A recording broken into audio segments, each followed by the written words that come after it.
কে ভাই? ভূত এফএম।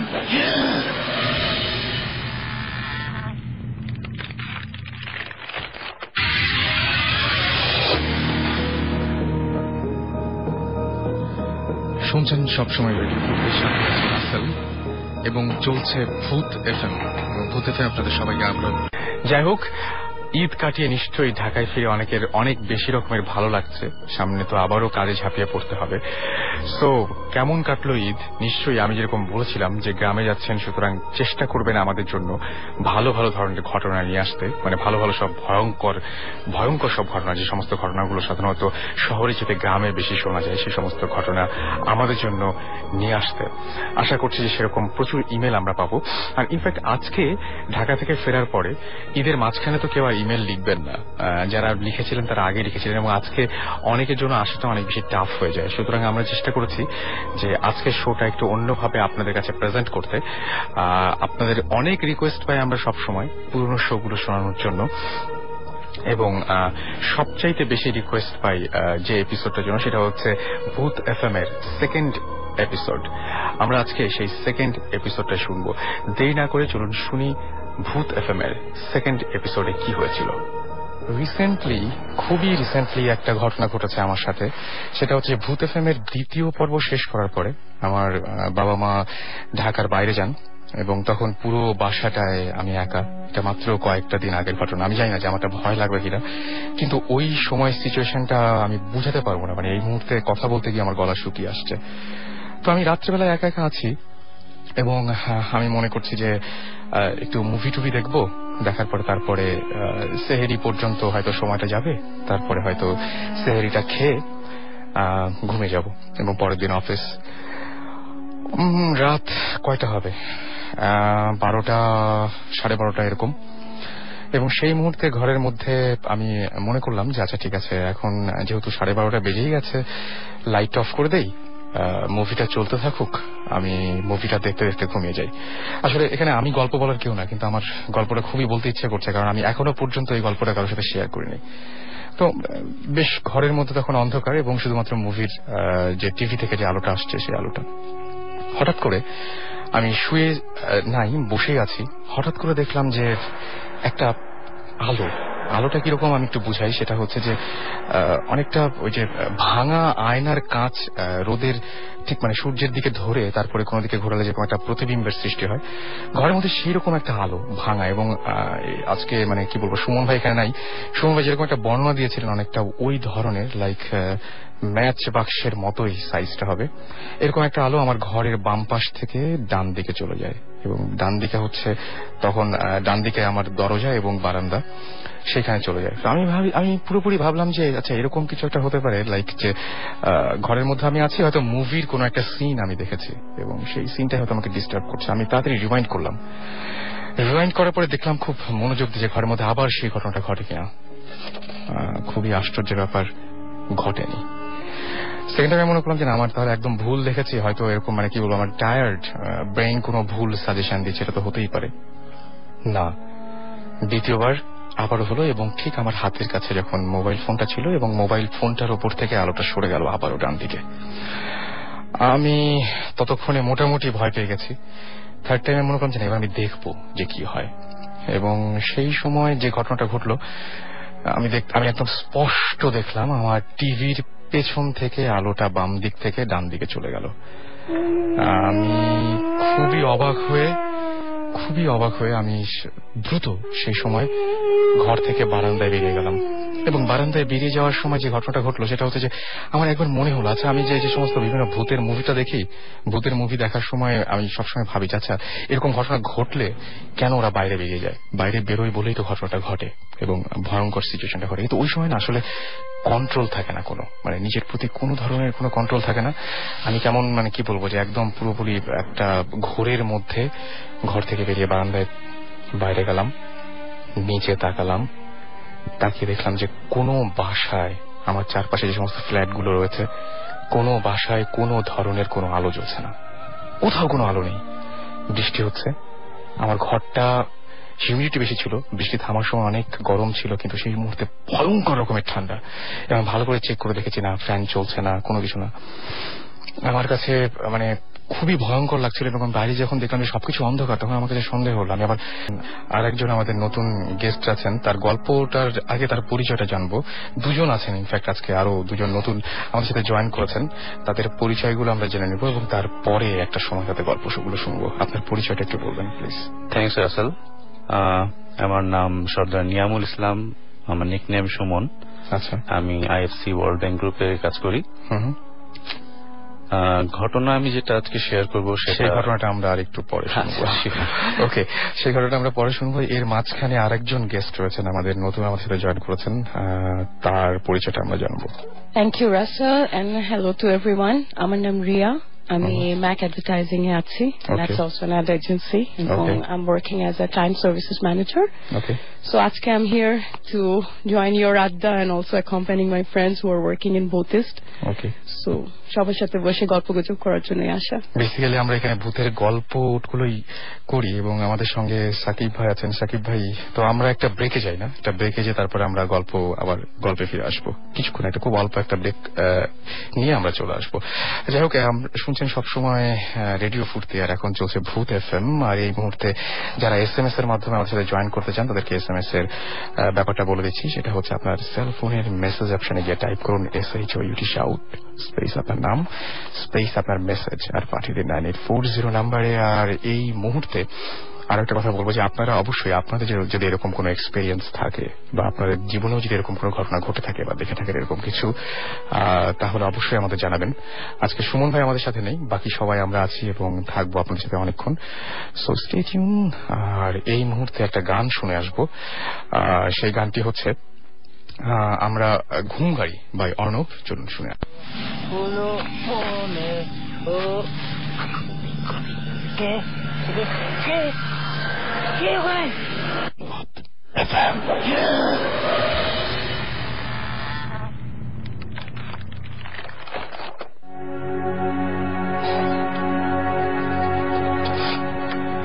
ফিরে আসলাম আবারও। আমি রাসেল, সাথেই আছি। আপনাদের অসংখ্য SMS পেয়েছি এবং যারা SMS পাঠিয়ে শেয়ার করছেন আপনাদের অনুভূতির কথাগুলো এবং যারা জানাচ্ছেন আপনাদের এক্সপেরিয়েন্স গুলো, সেগুলো আমরা পড়বো একে একে। তার আগে আরো একজন গেস্ট রয়েছেন যারা আমরা শুধু পরিচয়টা জেনেছিলাম, পরে আর তার সাথে কথা বলা হয়নি। আমরা শুরু করি তাকে দিয়ে। আরো একবার আপনার নামটা বলে প্লিজ একটু শুরু করবেন। থ্যাংকস রাসেল। আমার নাম সর্দার নিয়ামুল ইসলাম, আমার নিকনেম সুমন। রাইট।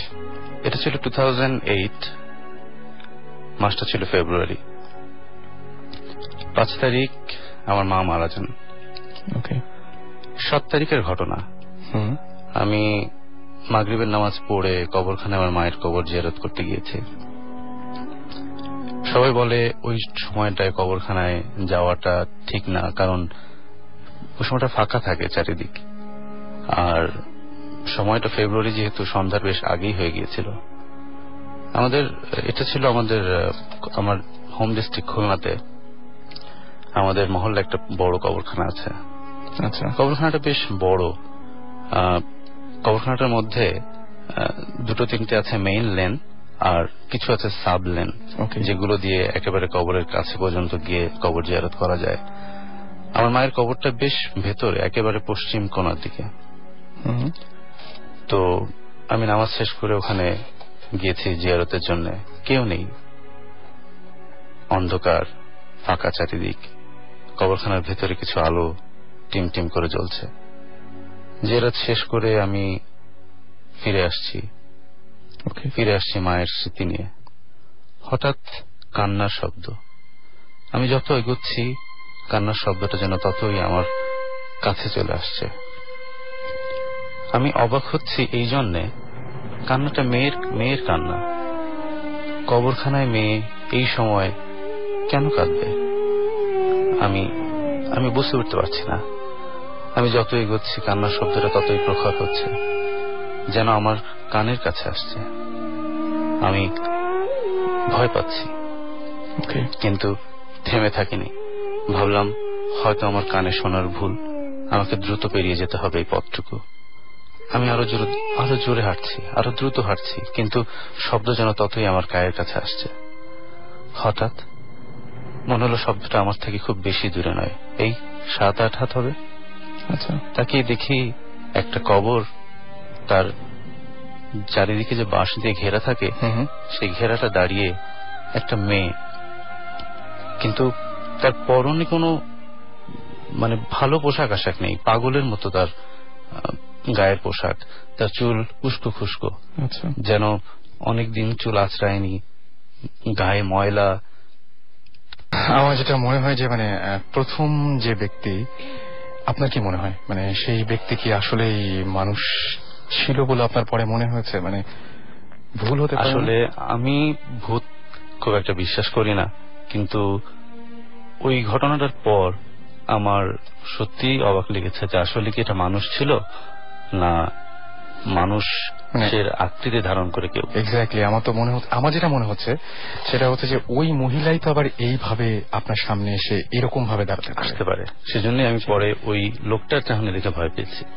রাইট, এবং অস্বাভাবিক ছিল নিশ্চয়ই চাহনিটা কিছুটা। হ্যাঁ, বেশ রাগ ক্রোধের একটা দৃষ্টি আমি তার মধ্যে দেখেছি, মানে বেশ সে দেখে গেছে আপনার এই আচরণের কারণে। রাইট।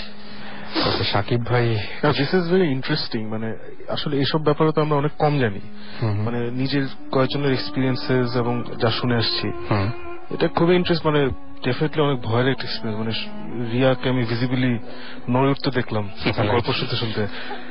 তো এটা ইন্টারেস্টিং এই দিক দিয়ে যে আমার কাছে, আমি ছোটবেলা থেকে শুনে আসছি যে কবরস্থান নাকি খুব সেফ, ওখানে কোনো মানে বাজে আত্মা বা হয় না।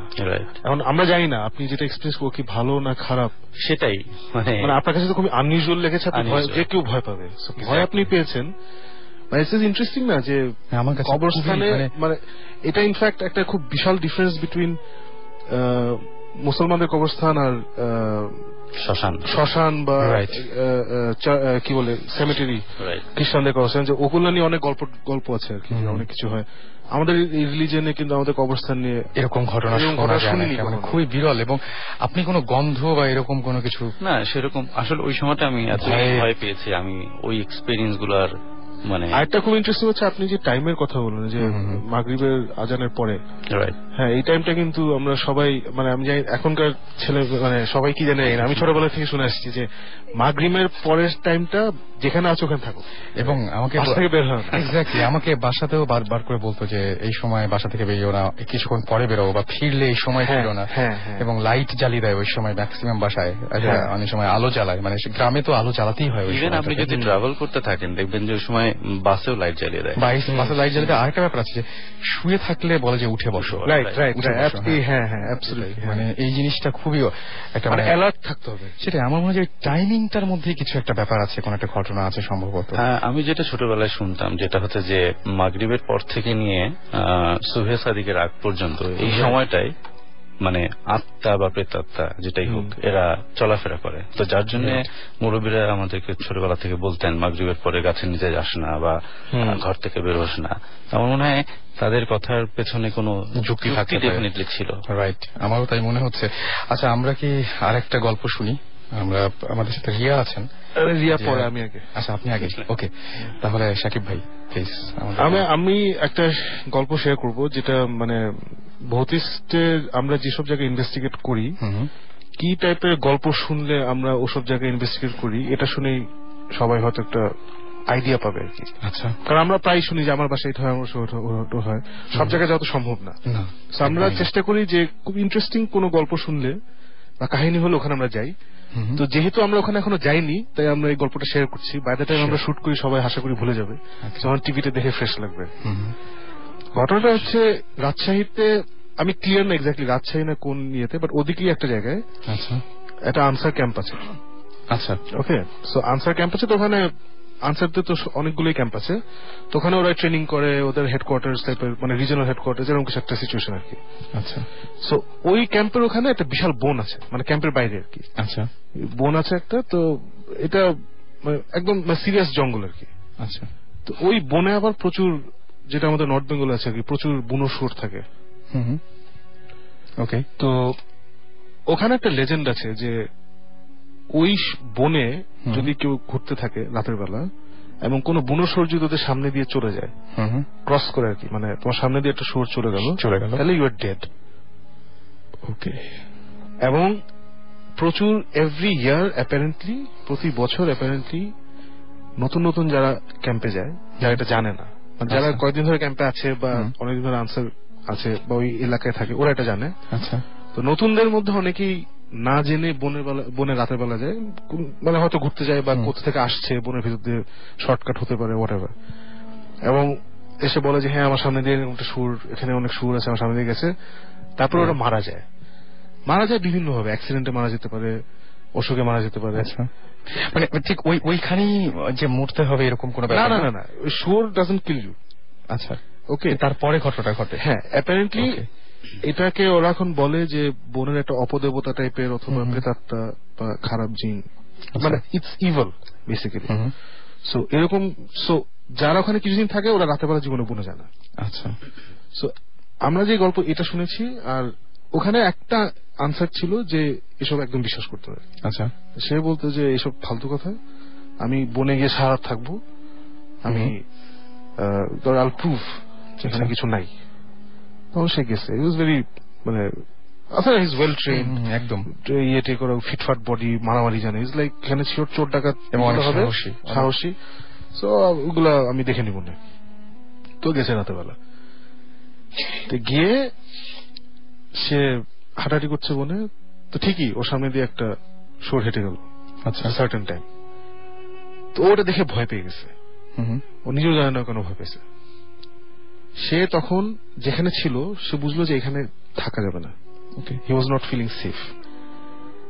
সে তখন দৌড় দেওয়া শুরু করলো, দৌড়তে দৌড়তে ওখানে সে একটা দিঘি বা পুকুর বা নদী, আমি জানি না, বনের ভিতরে একটা নদী গেছে আর কি বেশি, ওখানে চলে আসলো। তো ওখানে আবার একটা নৌকা বাঁধা ছিল, মানে ঘাট টাইপের আছে একটা ছোট, মানে দিনের বেলা ওইসব জায়গায় আবার লোকজন থাকে, রাতে থাকে না। সে নৌকা দেখে সে ডিসাইড করলো যে, মানে সে এখন যেদিক দিয়ে আসছিল ওদিক দিয়ে ফেরত যেতে পারবে না, সে ভয় ওদিকে যেতে যাচ্ছে না। হিজ লাইক ঠিক আছে, আমি নৌকায় উঠে আমি দিঘির মাঝামাঝি একটা জায়গায় গিয়ে নৌকার মধ্যে বসে থাকি। আচ্ছা, ওকে, সারা এখানে বসে থাকবো, আমাকে আর কিছু হবে না। ওকে, তো আইডিয়া ঠিক করে সে নৌকা উঠে গেল, উঠে মাঝ দিঘিতে চলে গেল, গিয়ে সে বসে আছে। হঠাৎ করে তার ভয় আরো বেড়ে গেল। হঠাৎ খেয়াল করলো, কিছু আওয়াজ পেল আর কি, আওয়াজ পেয়ে আওয়াজের দিকে তাকিয়ে দেখলো যে জঙ্গল থেকে বের হয়ে আসলো একটা ছোট্ট মেয়ে। ইয়েস। আচ্ছা, একটা ছোট মেয়ে। এই আমাদের এখানে একজন ছোট গেস্ট আছে দেখছি, হঠাৎ করে মানে বলার সঙ্গে আমি নিজেও শিউরে উঠছি, মানে হ্যাঁ এটা এক্সপেক্ট করিনি এতটা, মানে 8-9 ইয়ার্স ওল্ড, বেশি বড় না, ছোট একটা মেয়ে আর কি। সে সুন্দর করে, ও মেয়েকে দেখি প্রথম ওর থট হচ্ছে যে তখন বাজে আর কি গভীর রাত, মানে 2-3টা এরকম কিছু আর কি। ইজ লাইক যে এত রাতে এখানে তো মেয়ে থাকার কথা না, একদমই না, এত ছোট মেয়ে কেন এখানে আসবে, তো মহিলা হলেও হতো। মেয়েটা খুব নর্মালি জঙ্গল থেকে বের হয়ে ঘাটের কাছে এসে দাঁড়াইছে। আচ্ছা, দাঁড়ায় বেশ জল জল চোখে ওর দিকে তাকিয়েছে আর কি, জাস্ট ওর দিকে তাকাইছে। তো সে তখন বুঝছে যে এই কেস ঠিক না, সামথিং সিভিয়ারলি রং এখানে।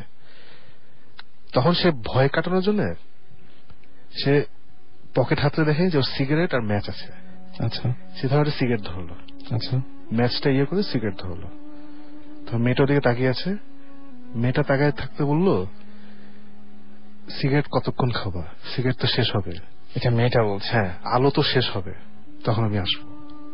ও মাই গড, মানে সে ওই আলো, এই এতটুকু আলো দেখে ফর সাম রিজন সে আসবে না, ওর সামথিং লাইক দ্যাট। আচ্ছা, লোকটার তো তখন ঘাম পড়া শুরু করছে, ওর সব সাহসটাও শেষ।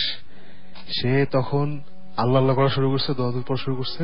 মেয়েটা ওখানে দাঁড়ায় আছে স্টিল। হ্যাঁ, ও দাঁড়ায় আছে। তারপরে 1 ঘন্টা 2 ঘন্টা সে তার ফরচুনেটলি একটা ফুল প্যাক অফ সিগারেটস।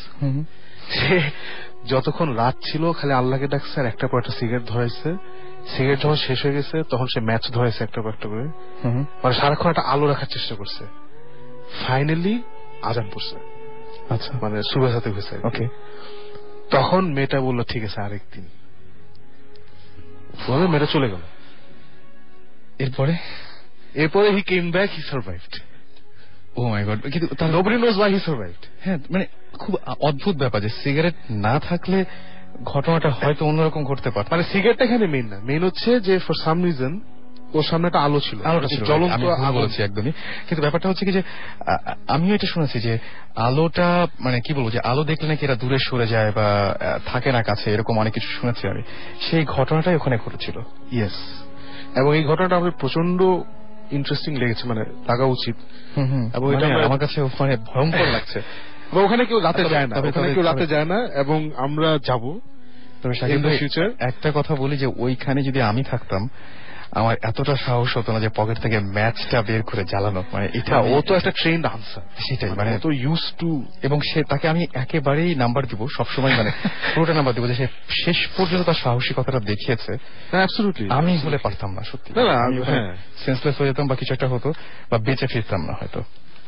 রাইট, ধূমপান স্বাস্থ্যের জন্য ক্ষতিকর, ফার্স্ট টাইম যে সেভ করছে। আর আমার তো কোনো চান্সই নাই, কারণ আমি ধূমপান করি না। সেটাই না, মানে আমার কাছে এটা মনে হয় যে ধূমপানের চাইতেও আলোটা যে ছিল, একটা টর্চ লাইট থাকতে পারতো, ছিল না। কিন্তু আনসারও তো বুঝছো তো, হ্যাঁ সেটাই মানে একটা দেশলাই মানুষের জীবনে অনেক কাজে লাগতে পারে। দেশলাই আসলে আগুন জাতীয়। ওকে, সো আমার কাছে যেটা মনে হয় যে আমরা কি ব্রেকে যাব নাকি আরেকটা গল্প শোনার একটা ব্রেক? না, কিসের break? This track was downloaded from fusionbd.com. আচ্ছা, break. Let's keep talking. Okay, তাহলে আমরা আরেকটা গল্প শুনি। হ্যাঁ, আর আরেকটা জিনিস তুমি যেটা বললে যে সাহসের ব্যাপার, দুটো স্টোরি আজকে যেটা আমি এখন যেটা বললাম, আমার একটু আগে সুমন ভাইয়ের আগে যে বললো, সিকিউরিটি গার্ড সাহেব যে বললেন, দুজনেই ভয় পায়নি, কিন্তু because they trained professionals. Right, আমার কাছে তাই মনে হচ্ছে। এবং এখানেও এই ঘটনাটা এইভাবেই ঘটেছে আর কি। হ্যাঁ, যে উনি আসলেই সাহসী মানুষ, যার জন্য শেষ পর্যন্ত ওইখানে থেকে ফিরে আসতে পেরেছিলেন। কিন্তু আমার কাছে মনে হয় যে সাধারণ মানুষের জন্য না, এটা পসিবল না। অ্যাবসলিউটলি। এবং আমার কাছে এই যে SMS আমি দেখতে পাচ্ছি, আমাকে SMS করেছেন সালমা, এবং সালমা বলেছেন যে তিনি আমাদের যে নাইট গার্ড ভাই, তিনি আমাদের যে গল্পটা বলেছেন, সেই গল্পটায় তিনি খুবই ভয় পেয়েছেন, এবং তিনি বলেছেন তাকে আমি স্যালুট জানাই তার সাহসিকতার জন্য, তিনি ভয় পাননি। এটা মানে খুবই তার কাছে ভয়ঙ্কর লেগেছে। তামিম যেমন চিটাগং থেকে আমাদের SMS করেছেন, বলেছেন যে ভূত, পেতনি, পরি, what's this, what is this, এটাতে। তারপরে তিনি বলছেন যেটা কি সত্যি। হ্যাঁ, অ্যান্সার চেয়েছেন। আমার কাছে যেটা মানে বিশ্বাস না, আপনি না দেখা পর্যন্ত ইটস ওকে, বাট দেখে ফেললে তো অবশ্যই সত্যি। সুতরাং এটা পুরোপুরি আপনার উপরে ডিপেন্ড করছে। আমরা রাসেল, থার্ড SMS-টাকে তুমি কিছু বুঝতে পারছো? আমি থার্ড SMS-টা বুঝতে পারিনি, কিন্তু মানে ইট সাউন্ডস ইন্টারেস্টিং, কিন্তু আমি ঠিক বুঝতে পারছি না এটা কি বলছে। লিজা যিনি গ্রামের বাড়ি সম্বন্ধে কি একটা লিখে পাঠিয়েছেন, আপনি যদি আরেকটু ক্লিয়ারলি লিখে পাঠাতে পারেন তাহলে আর কি বোঝা সুবিধা হয়। মানে আর আরেকটা কি গল্প শুনবো আমরা? হ্যাঁ, রিয়াকে আজকে আমরা নিয়ে এসেছি বিকজ রিয়া যে বাসায় থাকে, ওই বাসার মানে বিভিন্ন কাণ্ড ঘটে, যেগুলো রিয়া খুব ইউজ টু। যখন হয় খুব ভয় পায়, পরের দিন সকালে উঠে না আমারই তো বাসা। আচ্ছা, কিন্তু যখন হয় সে খুব ভয় পায়, প্রায় রাতে আমাদেরকে ফোন টোন দিয়ে আমি ঘুমোতে পারছি না, এই সেই ডিস্টার্ব করে। ওকে, এর জন্য ওকে ধরে নিয়ে আসছি যে আজকে তুমি সবাইকে ভয় পাও, খালি আমাদেরকে ভয় পারলে হবে না। ওকে, তাহলে শুনি আমরা গল্পটা। এবং বাসাটা কোথায়? আমার বাসা ঢাকাতেই, মগবাজারে থাকি আমি। ওকে, এখানে একটু কারেক্ট করে দিই, আমি এই বাসাতে কিন্তু আমার জন্ম এই বাসায়।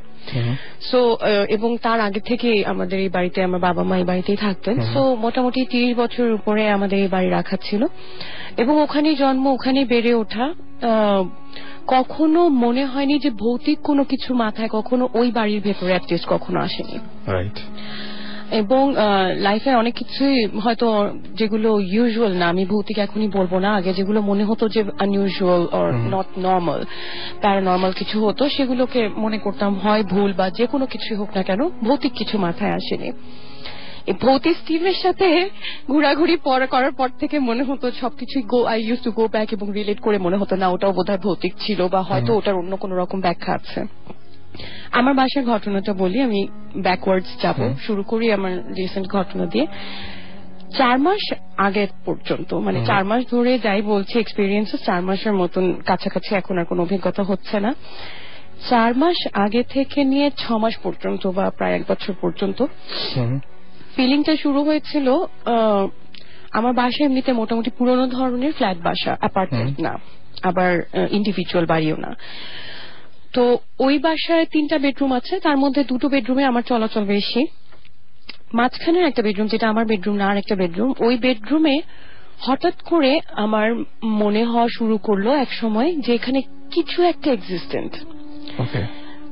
এবং পুরো রুমের মধ্যে একটা স্পেসিফিক স্পটেই আমার মনে হতো যে কেউ দাঁড়িয়ে আছে, এবং এটা সব সময় মনে হতো না, রাতেই যে মনে হতো তাও না, হয়তো অকেশনালি কখনো রাত্রে মনে হতো যে এক্স্যাক্টলি এই জায়গাটাতে, এবং এটাও দেখা যেত খুব ক্ষণস্থায়ী একটা ফিলিং হতো, 2 মিনিট 4 মিনিট, আবার হয়তো দেখা যাচ্ছে যে এক রাতে ঘুরে ফিরে 3-4 বার হঠাৎ করে এই ফিলিংটা মনে হচ্ছে, এবং আমি ওই জায়গাটাতেই বারবার আমার চোখ যাচ্ছে যে এখানে কেউ দাঁড়িয়ে আছে, এবং আমি একটা মোটামুটি ম্যান হাইটের মধ্যে কিন্তু দেখার চেষ্টা করছি যে ওইটুকুই, আমি কোনো লম্বা প্রতিকৃতিও খুঁজছি না, মাঝামাঝিও কিছু দেখছি না।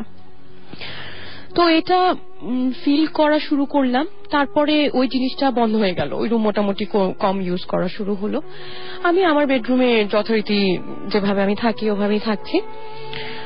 কয়েক মাস পর থেকে আমার রুমের ভেতর থেকে অবস্থাতেই আমার ফিলিং হওয়া শুরু করলো যে আমার রুমের ঠিক দরজার বাইরে যে জায়গাটা, এক্স্যাক্টলি ওই জায়গাটাতে কিছু দাঁড়িয়ে আছে।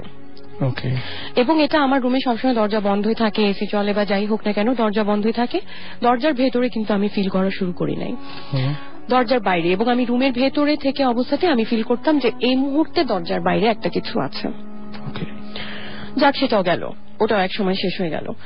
তারপর একটা স্পেসিফিক সময়, এই 4 মাস আগে থেকে 6 মাস পর্যন্ত বেশ রেগুলার যেটা হওয়া শুরু করলো, আমার রুমের সেট আপটা মোটামুটি এরকম যে আমার রুমে যে জায়গায় আমি আছি আর আমার রুমের বাথরুমের দরজা যেটা আছে, বাথরুমের দরজাটা আবার আমার ড্রেসিং টেবিলের মিররের উপর রিফ্লেক্ট করে, যেটা আমি আমার বিছানার উপরে বসে দেখতে পাই। সো বেসিক্যালি আমার বিছানায় শুয়ে থাকলে আমি মিরর দিয়ে আমার বাথরুমের দরজা দেখতে পাই। আমি এক্স্যাক্টলি ফিল করা শুরু করলাম, এবং আমার চোখ ওই আগের রুমে যেরকম একটা স্পেসিফিক জায়গাতেই যেত, আমার রুমে আমি শুয়ে থাকা অবস্থাতে আমার সবসময় চোখ যেত ওই মিরর দিয়ে ঠিক বাথরুমের দরজার সামনেটাতে।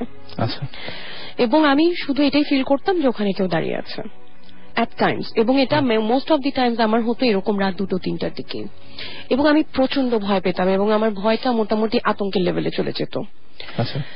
সো আমি ছোটবেলা থেকে অন্ধকার খুবই ভয় পাই, প্রচন্ড ভয় পাই, বাট ভূত জিনিসটা কখনো মাথায় আসে নাই। সো যেটা হলো যে আমি প্রচন্ড ভয় পাওয়া শুরু করলাম, এবং যেই বাসায় আমি জন্ম বেড়ে উঠেছে এবং ওই বাড়িতেই আমি রুমে আর থাকতে পারি না, এত পরিচিত একটা জায়গা, এত পরিচিত, এবং এই রুমের বাইরে বা এই বাড়ির বাইরে আমি চিন্তাই করতে পারি না ঢাকায় কোথাও থাকা।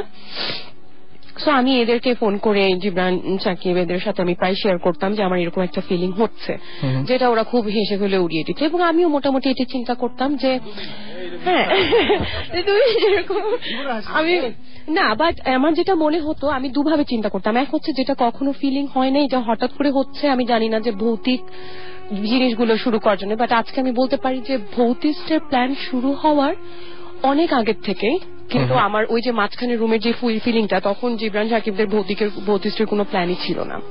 তো ওটা যে আমার মাথার মধ্যে কোনোভাবে সাবকনসিয়াসলি চিন্তা করছি বা ওটা কোনো রকম এফেক্ট হচ্ছে, এটারও হওয়ার কোনো চান্স নেই, এটা আমি এখন চিন্তা করি। যাই হোক, তারপরে একদিন হঠাৎ করে আমার রুমেই একদম লাইট জ্বলছে মাঝরাতের সময়, এবং আমি ল্যাপটপে ইন্টারনেটে আমি মোটামুটি ব্রাউজ করছি জাগা, এবং আমি আধা শোয়া অবস্থায়। হঠাৎ করে আমি আমার রুমের দেয়ালে দেখছি এরকম ওই সুমন ভাইরা যে গল্পটা করেছে ম্যাচ বক্সের শেডটা, বাট আমার যেটা দেখা ছিল সেটা হচ্ছে একটা বেশ লম্বা রিবন টাইপের, বাট চড়াটা হবে একটা ম্যাচ বক্স সাইজের চড়া। আমি হঠাৎ করে দেখলাম যে আমার ঠিক লাইটের নিচে, এবং এসি চলছে, কোনো ফ্যানও নাই, কোনো কিছু মুভ করছে না আমার রুমে, ওই ঠিক লাইটের নিচে যে ওয়ালটা, ওই ওয়ালে বিশাল এরকম একটা চড়ার দাগের মতন সোয়ার্লিং করে তারপরে আবার রুমের অন্যান্য দেয়ালগুলোর দিকেও ছুটে গেল, এবং এটা লাইক কয়েক সেকেন্ডের ব্যাপার। তো আমি খুব ভয় পেলাম। তারপরেও আমি চিন্তা করছি, হ্যাঁ ভয় পাচ্ছি, বাট আমি চিন্তা করছি দেখার ভুল, অনেক রাত জেগে আছে, প্রথম চিন্তাটা এরকম। হ্যাঁ, তো আমি যেটা বলছিলাম যে আমি শুয়ে থাকা অবস্থাতে আমার ড্রেসিং টেবিলটা দেখা যায়, আমার ড্রেসিং টেবিলের উপরে আবার একটা কাপড়, রাতে যেহেতু চেঞ্জ করেছিলাম কাপড়গুলো এলোমেলো ভাবে রাখা ছিল, বাট লাইট জ্বলছে। তো আমি শুয়ে থাকা অবস্থাতেই ফোনেও, আমার মনে পড়ছে যে আমি ফোনেও কথা বলছি আমার এক ফ্রেন্ডের সাথে। কথা বলতে বলতে আমার হঠাৎ করে ওই কাপড়ের উপরে চোখ গেছে, আমি হঠাৎ করে দেখছি আমার মনে হচ্ছে যে কাপড়টা নড়ছে, এবং নড়ছে কিভাবে, আমরা কাপড় ধোয়ার সময় অনেক সময় 2 হাতের মধ্যে কাপড় নিয়ে যেভাবে কচলাই, কাপড়টা ওভাবে নড়ছে। তো ফর এন ইনস্ট্যান্স আমি ফার্স্টে চিন্তা করলাম যে আমি ভুল দেখেছি, আমি ওটা ভুলে গেলাম, আমি আমার ফ্রেন্ডের সাথে কথা বলছি। তারপরে যেহেতু এটা ব্যাক অফ মাই মাইন্ড ছিল, আমি আবার আমার চোখ গেছে, and I see it moving again. তারপরে আমি চিন্তা করছি যে না, আমি আমার ফ্রেন্ডের সাথে ফোনে কথা বলতে বলতেই আমি আবার ওকে এটাও বলছি যে কেন আমি নড়তে দেখছি একটা জিনিস। ও বলছে কি? আমি বলছি না কাপড়। আচ্ছা মোস্ট প্রবাবলি এটা আমি জানি না কি। আপনি বলছেন যে ঘরে ফ্যান চলছিল না, এসি চলছিল, ফ্যান চলছিল না, এসি চলছে, এবং ওটা একটা কাপড় আমার সালোয়ার কামিজ যেরকম ওরকম রাখা। তো আমি চিন্তা করছি আচ্ছা কিছু হয়তো গেছে, এখন ওটা ইঁদুরই হোক বা কিছুই হোক, বাসায় কেন ওটা এখন মাথায় আসছে, ফার্স্ট থিং এটাই আমার মাথায় আসছে। আমি গিয়ে ওখানে উঠে গিয়ে আমার ফ্রেন্ডের সাথে কথা বলতে বলতে কাপড়টা এভাবে নেড়ে আমি দেখার চেষ্টা করলাম যে নিচে কিছু আছে কিনা। ছিল না, দেখলাম যে কিছু নাই। আমি আবারও কথা বলতে বলতে চিন্তা করছি যে না আমি ভুল দেখেছি। দেখে এসে এটা যেহেতু সেকেন্ড টাইম ছিল, আমি ফেরত এসে আবার আমার রুমে আমার বেডে বসেছি ঠিকই, বাট এবার আমি কনসিয়াসলি ওই কাপড়ের দিকে তাকিয়ে আছি এবং ফোনে কথা বলছি। যে আমি দুবার দেখেছি, এবার আমি কনসিয়াসলি দেখছি।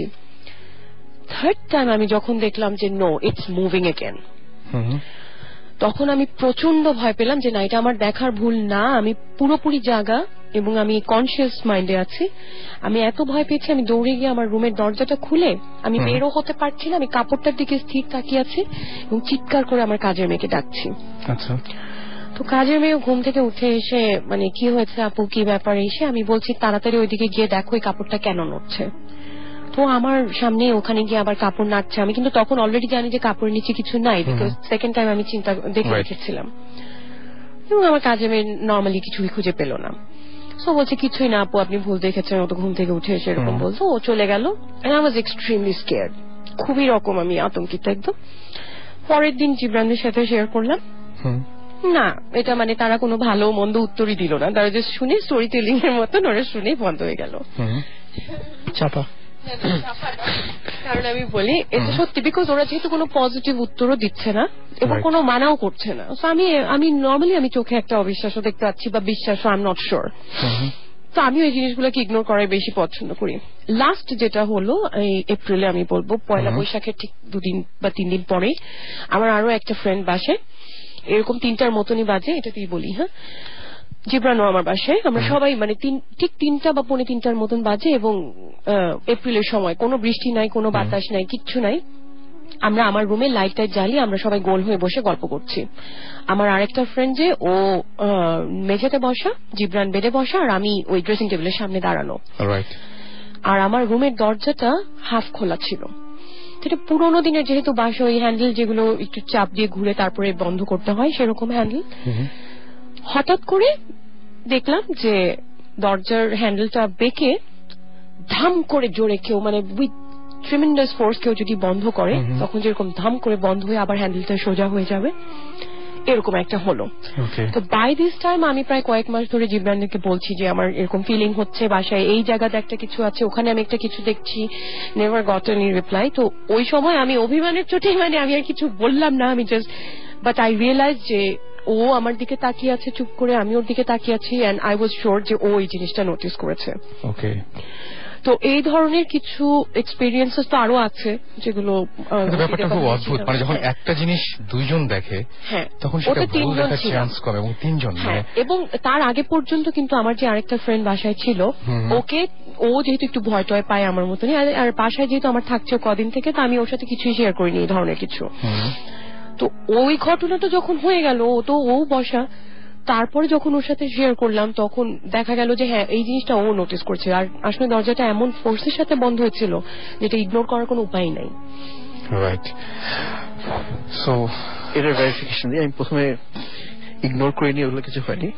যখন আমি প্রথম এই ম্যাচ বক্স আইডিয়াটা রিয়া থেকে শুনলাম, ততদিন পর্যন্ত আমি রিয়াকে কোনো কিছু বলিনি। আমাদের ফার্স্ট ইনভেস্টিগেশনের কথা, যেটা সুমন ভাই অ্যাক্সিডেন্টলি ক্যামেরা রেকর্ড করছে, যখন এটা আমাকে বলা হলো, রিয়া তখনই রাত্রে একবার ফোন করেছিল যে আমি এটা দেখছি।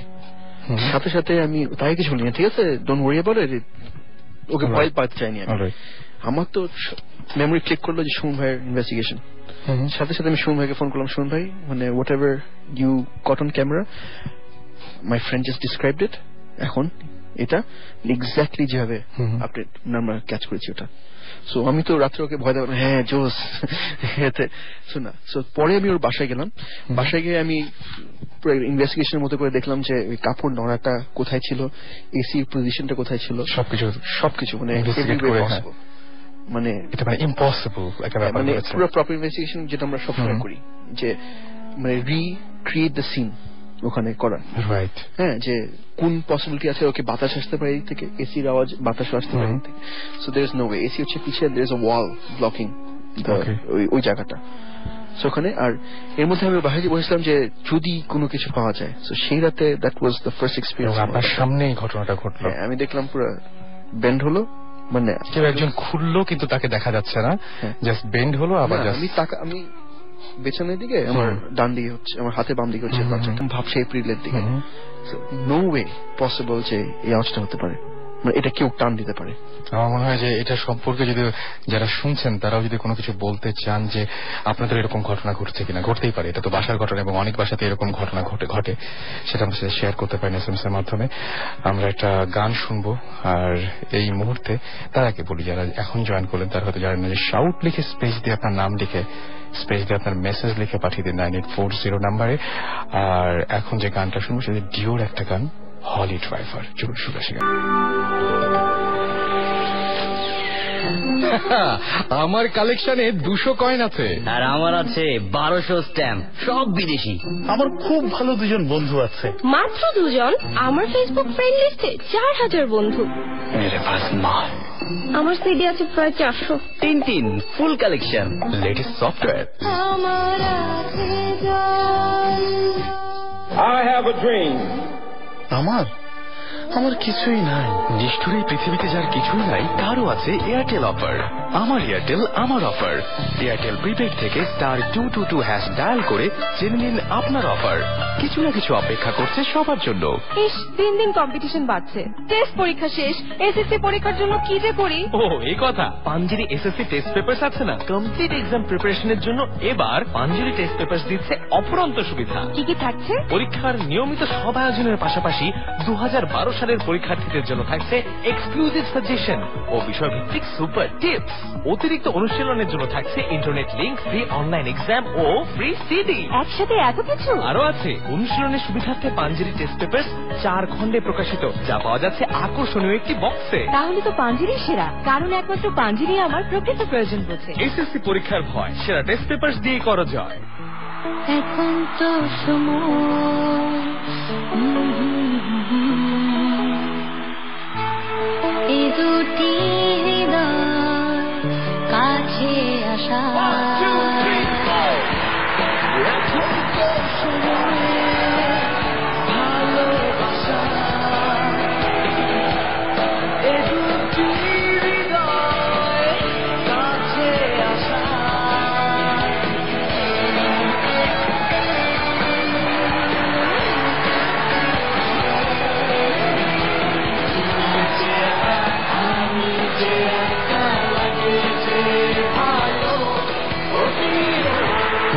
নতুন করে ফিরে পেতে কার না ভালো লাগে। বন্ধ থাকা এয়ারটেল সিমে প্রতিবার 20 টাকা রিচার্জে সর্বমোট 600 টাকা বোনাস।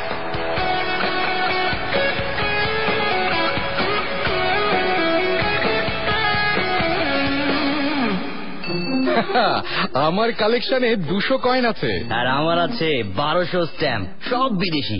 আমার খুব ভালো দুজন বন্ধু আছে। মাত্র 2 জন? আমার ফেসবুক ফ্রেন্ড লিস্টে 4000 বন্ধু। মেরে পাস মাল। আমার সিডি আছে প্রায় 400। Tintin full collection, latest software. I have a dream. আমার কিছুই নাই। নিষ্ঠুর এই পৃথিবীতে যার কিছুই নাই তারও আছে এয়ারটেল অফার। আমার এয়ারটেল আমার অফার। এয়ারটেল প্রিপেড থেকে *222# ডায়াল করে জেনে নিন আপনার অফার। কিছু না কিছু অপেক্ষা করছে সবার জন্য। Don't stop the fruit beat. Don't stop the fruit beat. Radio Futi 88.0 FM.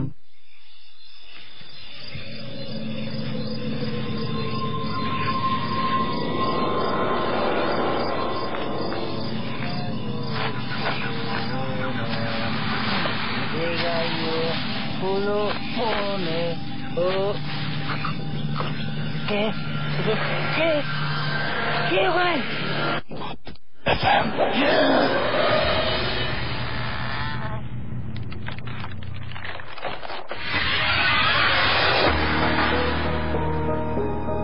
ভূত FM, haunted by Airtel. আচ্ছা, আমরা আবারও আরেকটা গল্প শুনতে চাই। আমাদের সাথে আরেকজন গেস্ট রয়েছেন যিনি একটা চমৎকার গল্প দিয়ে শুরু করেছিলেন আজকে। তার কাছ থেকে আরো একবার গল্প শুনবো আমরা।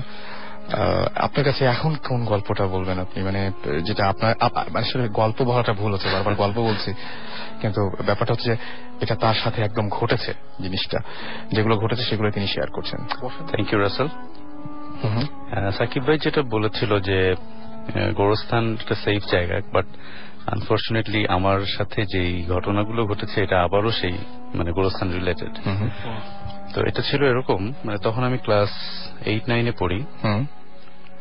তো আমি শুয়ে আছি,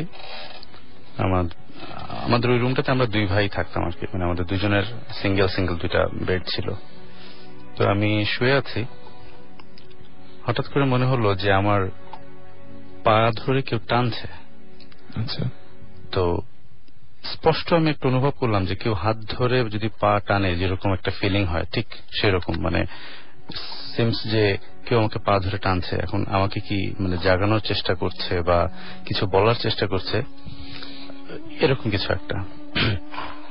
তো আমি তাকে দেখার চেষ্টা করলাম, বাট সাদা কাফন দিয়ে একটা মানুষকে ঢাকা থাকলে যেরকম হয় ঠিক সেরকম একটা। আমি প্রচন্ড ভয় পেলাম, মানে আমি তখন মানে চিৎকার করবো, আমার গলা আটকে গেছে, মানে আমার গলা থেকে কোনো স্বর বের হচ্ছে না। আমি খুব চিৎকার করে আমার বড় ভাইকে ডাকার চেষ্টা করছি, বাট আমার হাত পা মনে হচ্ছে যেন কেউ আমাকে জোর করে চেপে রেখেছে এবং আমার গলা থেকে কোনো আওয়াজ বেরোচ্ছে না। একটা পর্যায়ে মানে আমি খুব চেষ্টা করে, মানে খুব নিজেকে বের করার চেষ্টা করে আমি উঠে গেলাম ঘুম থেকে। দেখি যে আমি ঘুমাচ্ছিলাম, আমার গা হাত পা পুরো ঘেমে গেছে। নেক্সট মর্নিং মানে তখন আমাদের পাড়ার ফ্রেন্ডরা মিলে আর কি, আমরা ওই আমাদের ওখানে একটি স্কুলের মাঠ আছে, ইসলামাবাদ স্কুল, ওই মাঠে আমরা বল টল খেলি আর কি। তো বল খেলার পর আমাদের মহল্লায় 2টা বড় পুকুর আছে, একটা হচ্ছে কবরখানার মধ্যে পুকুর, আর একটা হচ্ছে আপনার আমাদের পাড়ার ইয়েতে। তো পাড়ার ওই পুকুরটা হয় কি যে ওই অনেকেই গোসল টোসল করে, পানিটা একটু মানে সবুজ সবুজ শ্যাওলা, মানে নোংরা হয়ে গেছে, ওটাতে আমরা যাই না, আমরা ওই কবরখানার পুকুরটাতেই যাই। তো আমরা কবরখানার পুকুরে গিয়েছি বন্ধুরা, এর আগেও গিয়েছি, ওই দিনও গিয়েছি। আমরা পানির মধ্যে ঝাপাঝাপি লাফালাফি, এবং আমরা পানিতে নামলে মোটামুটি 1-2 ঘন্টার আগে উঠতাম না, এরকম একটা অবস্থা, হাত পা সাদা হয়ে যেত। তো খুব এনজয় করছি, ফ্রেন্ডরা মজা করছি।